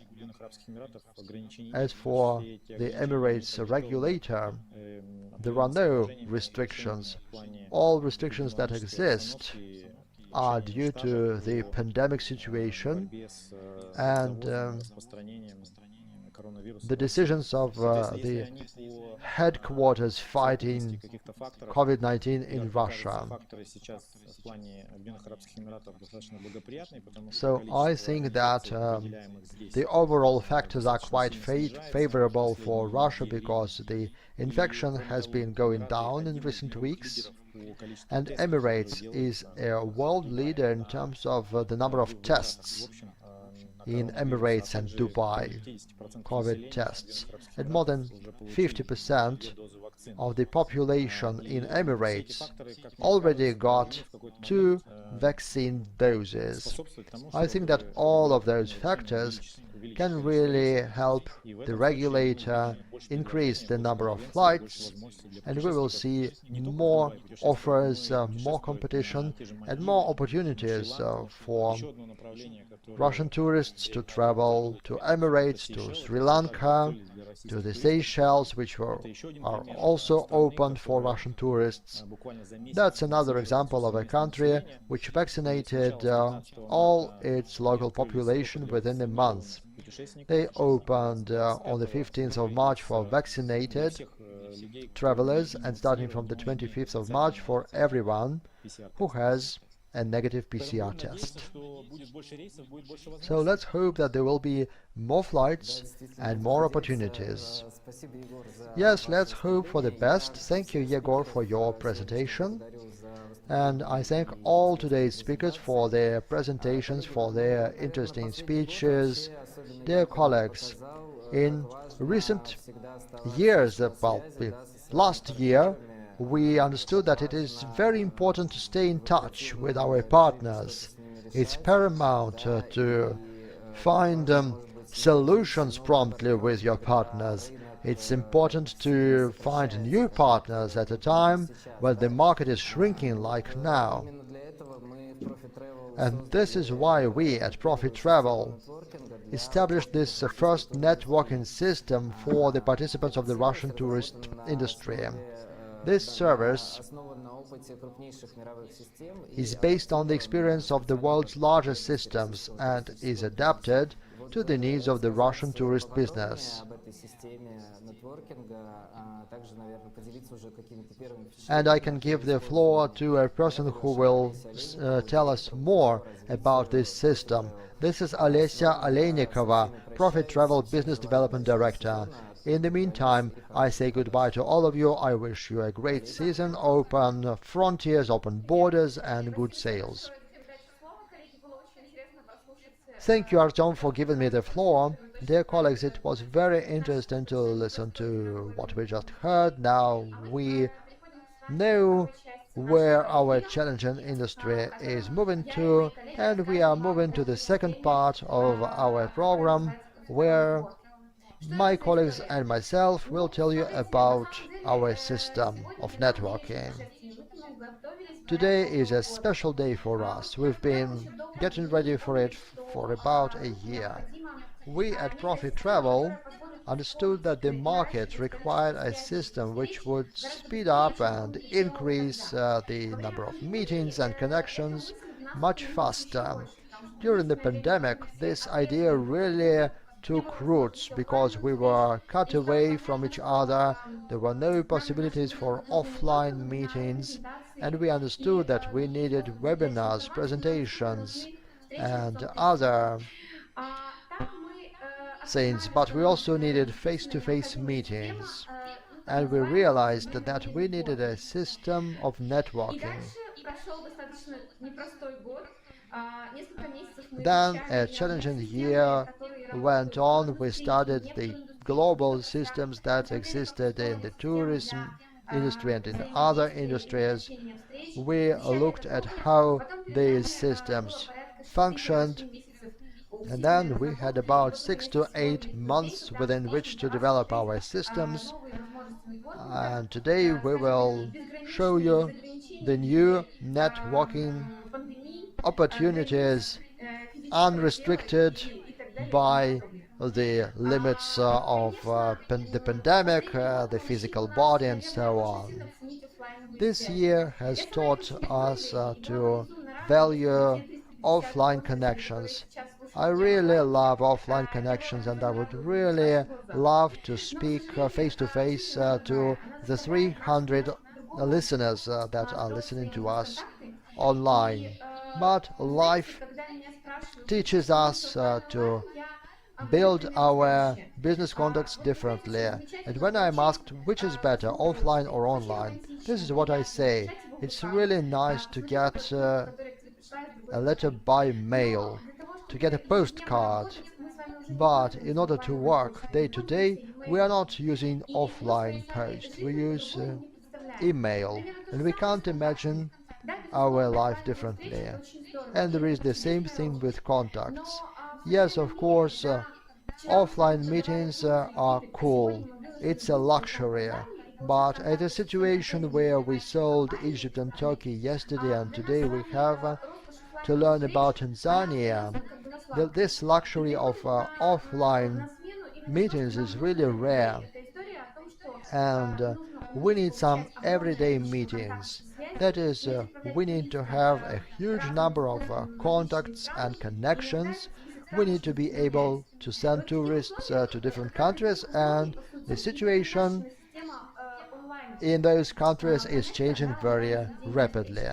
So in this situation, we decided to develop a program. When we faced this problem for the first time, we thought that we could borrow somebody else's solution. But then we looked at the Russian market and we realized that Western exhibitions and conferences do not provide such a system. We have a different system because we do not have the split between sellers and buyers. Sometimes two agents can be a seller and a buyer at the same time. And we decided to create a system fine-tuned specifically for the Russian market. This is how we got our networking story. And we have 4 pillars as a basis of our system. The first pillar is the uniqueness of the Russian market. The second pillar is an open system without any division between buyers and sellers. There are tour operators, hotels, and other types of companies. That's how the filters are working in the system. So you can choose any hotel, any receiving company based on that principle. Another pillar is that almost all those systems in Russia and worldwide are closed.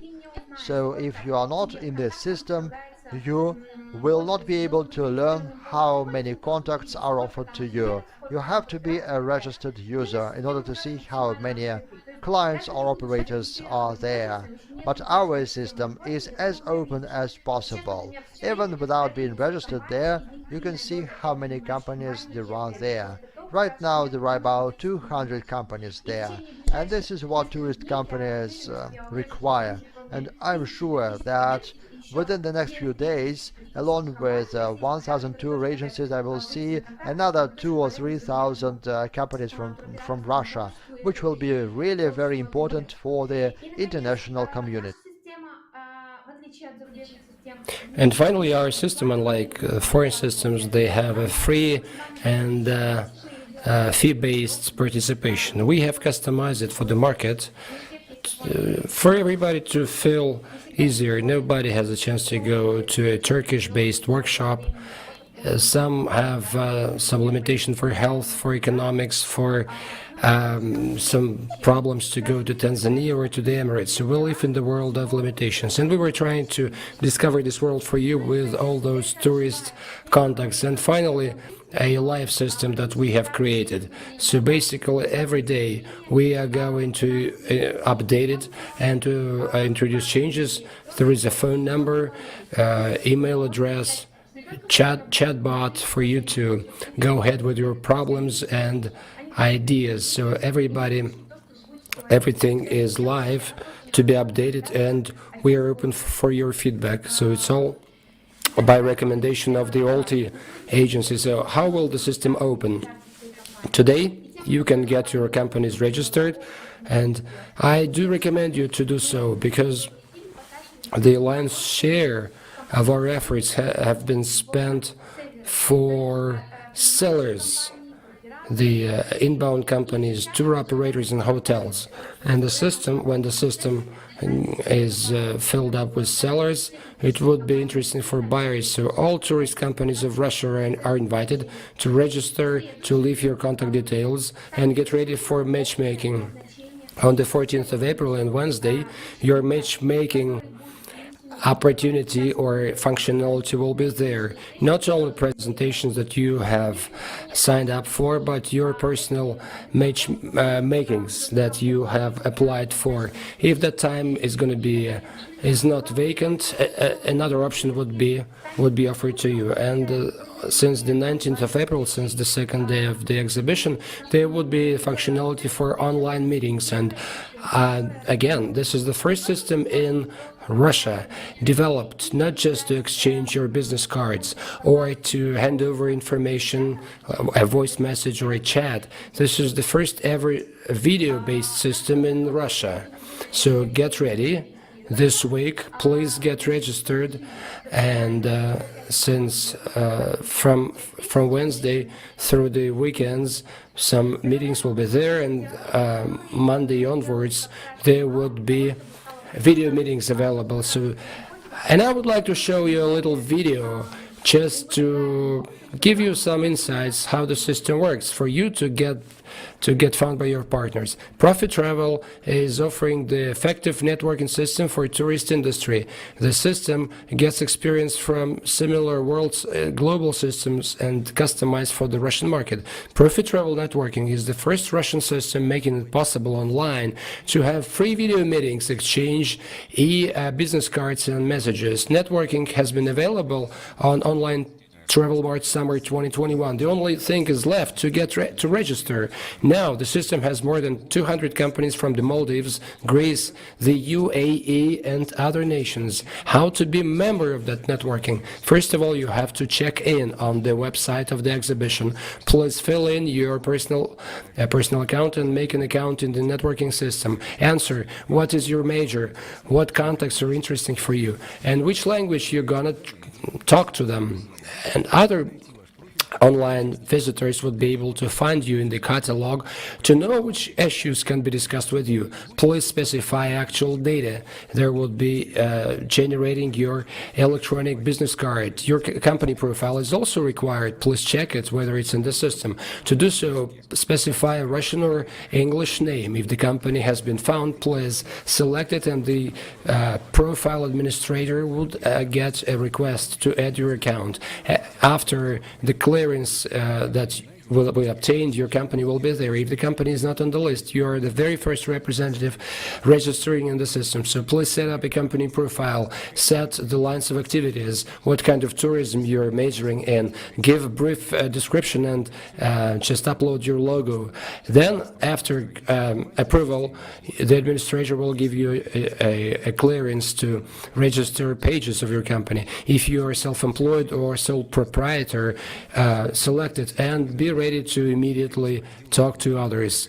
Congratulations, you are there in the OTM networking system. Please go to the main site with the contact details. On the right side, you have a catalog to make a filter to select your partner. Soon you are going to have a video message with your partner or a video meeting and exchange digital business cards. The meetings will be in the schedule. You can just assign as many video meetings as possible. You will also get alarms about new contacts and new messages. Profi networking would be a useful tool for Russian companies, for outbound tourists, and for inbound foreign companies. So please invite your companies for a virtual coffee break and assess the system. We wish you good networking at OTM Summer 2021.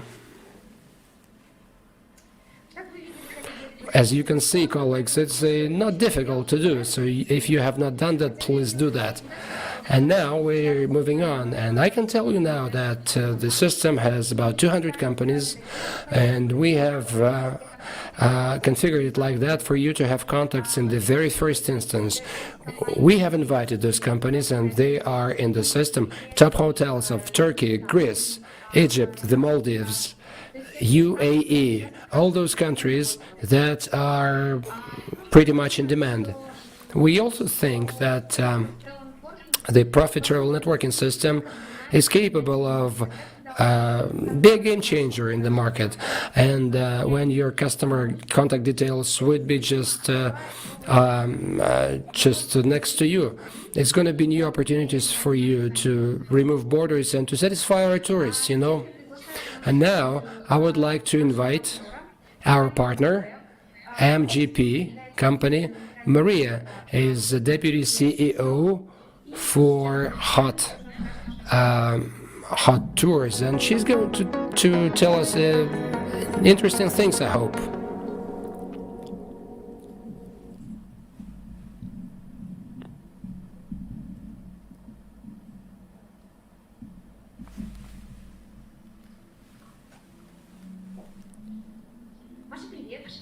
Hello, Masha. Hello, Alessa. Good afternoon, everybody who is watching us online. Yeah, Masha, before we are going to make good news for our listeners, I'm have you been able to look into the system? What do you think? What do you think about it? Masha speaking. I think that online networking is the latest trend in terms of communications. We, OTM and Profi.Travel is always on time for new things, and based on my company, I can tell you why it is interesting and a must to do. We are a network company. We have a few agencies. We use a franchise for hot tours franchise, and we have a sub-agency agreement. For us, it's important to be in close contact with our partners, agencies. We have to be in close touch with operators. We have smaller and niche operators. We also interact directly with receiving parties, hoteliers, and I want you to see everyone face to face. But the problem is that we have to go online so far. And where, as a small tour operator, can I get information about a hotel or about any other place at a workshop or a seminar? But the workshop happens twice a week in major cities, so not everyone is can afford it, to go there to see people offline. Therefore, if we speak about the scale, about the fact that every tourist agency from any part of the world or Russia can get information, so this is a big trend. Alessia, thank you, Masha. I agree with you that reality is moving us to get contacts as soon as possible and to talk online. So let's give information to our listeners. What is NVP and Profi.Travel decided to make some noise? Yes, let's do that. But for those who is going to be checked in, please fill it in with very detailed information, because there are lots of functionalities there to arrange interesting meetings for you. Think, what can you offer to partners and what can partners can offer to you? And if you leave contact details, please be online. This is just a little feedback that I can tell you. Many hoteliers and or receiving parties at workshops or seminars leave their personal contacts, mobile WhatsApp numbers, but when it so happens that we need their help, due to busyness, they cannot be rapidly responding to that. But I think that the rule of thumb is that if you share your contacts, if you leave your phone number, you have to be online. Thank you, Masha. Good. Just notice it's an important thing to do and to know, and that information that you're leaving on your interest, it's also important because it can, as Masha rightly mentioned, could allow your partners to find you, and the rule of thumb that the only telephone number that is operational should be left is a golden rule that has to be introduced in our book of rules. Yes, Maria, again, thank you for rule number 5. Maria speaking. And now the best thing for you, those who sign up for the OTM networking and an online exhibition, who is an MGP partner, hot tour booking, there is we can offer you an online making dream come true is a technological solution. I didn't get what it is, but those who can register during the fortnight of the exhibition, 1 week before is signing, and in 2 weeks, those for 2 MBP agencies who will assign the biggest number of meetings when you check in your agency to do so. And if you are an MDP agent, you have to specify this point, like you work under the hot tours, and if you're not part of the hot tours club, please do that within the 3 weeks time. Maria speaking. I wish you a good season. I hope that nothing is going to distract us, and have a good day, and please ask for more. Thank you, Masha, and thank you, Alessia.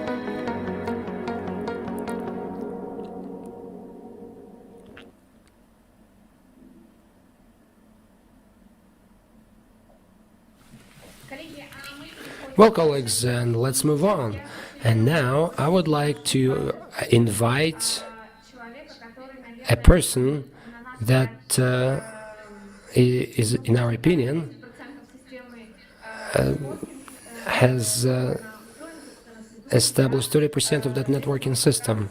It's his idea, his innovation, and his assistance that he did by a Profi.Travel loyalty system. That system has been there for 3 years now at Profi.Travel, and those who has been part of that system, this is a motivation and loyalty system for agents. The agents can be part of our activities, get scores, and in the year end and during the year they can win advertising, tours and promo tours. This is a Profi.Travel loyalty system. For those who don't know, this is just one line of activities of Profi.Travel company. You can get there, you can register and be part of that activities along with us. And 2 months ago, we had a new leader at Profi.Travel Loyalty. Sergey Peryutov was our active client and customer and member of the system, and we offered Sergey to lead that wonderful story at Profi.Travel. Sergey Peryutov, I am grateful to you for that, and by taking this opportunity I would like to thank you for that. We're now seeing really positive changes that you have introduced. It's a good thing that a person with who has not been a real pro in tourism, since he knew lots of pros and cons of the system and is now helping us to do so. So very happy to have Sergey on board. And when we made that networking system, we have engaged our loyalty ambassadors, asking questions: what to do, what is your feedback, how things have to be changed, what is there, how to attract people, and I adore loyalty, and I'm grateful, even thankful to Sergey for this assistance. Just floor is yours, Sergey. Hello, Alessia, for good words.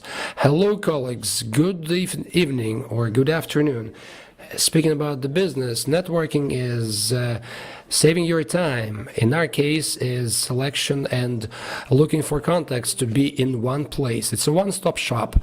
And during the pandemic, and you can agree with me that the tourist market has suffered a lot, has changed a lot. And even now, one of the biggest questions that we may see in social networks or in the chat, please share contacts, colleagues, with that hotel, with that representative. And I agree with them. Some hotels can change contact details and could enter another chain, and information on the internet may not be updated.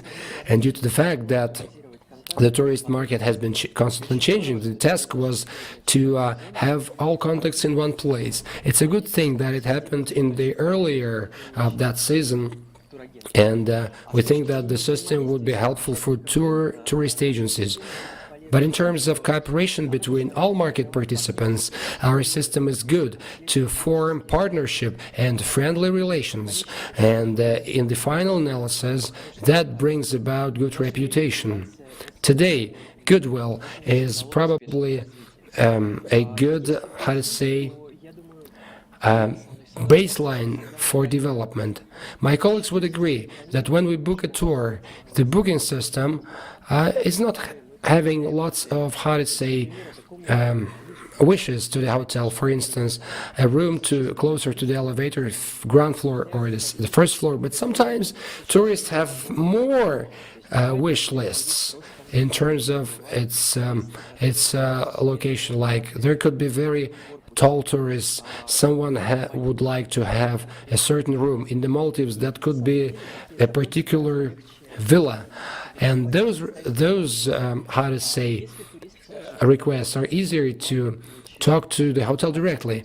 If the tourist had a good rest and all his wish lists have come true, this is a big drive to work with that hotel, and the word of mouth can just bring you tour operator and hotel to a loyal pool of customers. going forward. And as I can see, the networking system, it is not for short-term benefits, but for a longer-term journey, for positive cooperation with all stakeholders of the tourist process. We also invited a real tour agent into our live stream to tell us about her vision of the networking, and my pleasure to introduce Zulfiya Rizhova, CEO of Tour Etiquette Tourist Agency from Krasnoyarsk City of Russia. Zulfiya, hello. Can you tell us how networking system may be useful for you and for the entire tourist market? Hello everybody, can you hear me well? Yes, we can. Good. Well, that goes without saying that a tour agent, I do realize how important to talk to hotels and to other stakeholders, because we are in the direct contact with the customer, and those first applications are coming to us. And before going over to you, telling you why it could be interesting for you, I have made a survey among my colleagues, and I have a list of wishes or expectations from that networking and what we use. First is quick response to resolution of your question or issue. Those operating in the tourist industry know that we live in the times when we have to quickly take decisions. And if you have not responded quickly to your customer, that means that you lost it. And sometimes even the first transaction is not possible to formalize with the new customer. This is the first point. Another point is looking for those who have loved. Tourist agencies know when a tourist arrived for vacation, he is not available for his loved ones. In this case, it's very good to have a wonderful contact. What Maria has mentioned, to have an updated information, so when within minutes you can resolve the task, and when you can find that lost tourist, to get him back on track to his family and to reassure everybody. This is very nice. And there is another important aspect. That's when a tourist has an important event in his or her life. And the tourist really should celebrate this important special event. And it's good to talk to the representative about the details of the tourist's accommodation at the hotel, or we can set up a meeting. For example, we had an interesting request where the wife wanted to tell her husband that she was expecting a baby, and she wanted to have some children's toys at the hotel, and the hotel really helped us, so we played a part in this event, and it's another important aspect in our work. Many hotels or accommodating companies are having bonus programs for agents who are actively booking. And it's very important to have an updated business card of the hotel, because you can get a booking, you can get registered, and as tourist agents do sometimes, and I did this myself a lot of times, that is, when you have a vacation, you can get in touch with the hotels and you will have an individual overview. And I should say that this is very different from large-scale advertising tours, because you can see everything in detail, you can take quality photos for your tourists. There is another important moment during the pandemic. In March last year, everything got frozen, and tourists asked us if it was possible to do a reservation, and we were able to stop our clients from being anxious. We sent a request, and then we sent all the information to our clients who were quite calm and unconcerned, and we could continue walking. So these are the key aspects of our work. I can tell you a lot about the importance of co-walking, but the most important thing is, as Sergey said, we need to have a platform where everyone is in the same place. All the information is relevant and updated, which is paramount for tour agents. We don't just sell tour packages. It's important for us to render quality services, and to make sure they are of high quality, we need communication with hotel representatives. That's it for me, Sergey. Thank you, Zulfia, for this detailed story.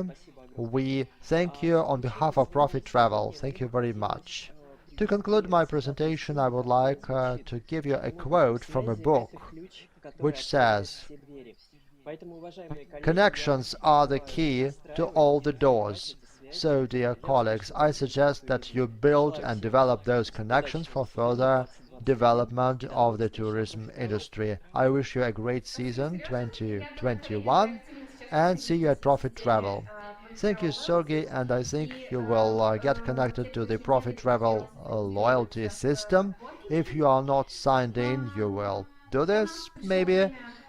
And right now, it's the time to say goodbye, but maybe not forever, because Profi.Travel will also have a networking booth, and for the first time we will put there all our personal contacts. So if you have any suggestions, if you would like to work with us as partners, we will always be happy to meet you, both offline and online, face to face, and we will be able to resolve any issue with you. I wish everyone present here a great season. I hope that we will have a lot of open destinations and a huge number of tourists keen to fly and to travel. And we at Profi.Travel will continue to show you interesting technological innovations to make our life easier and to enable all of us to earn more money. I love you, I hug you, thank you very much, see you later.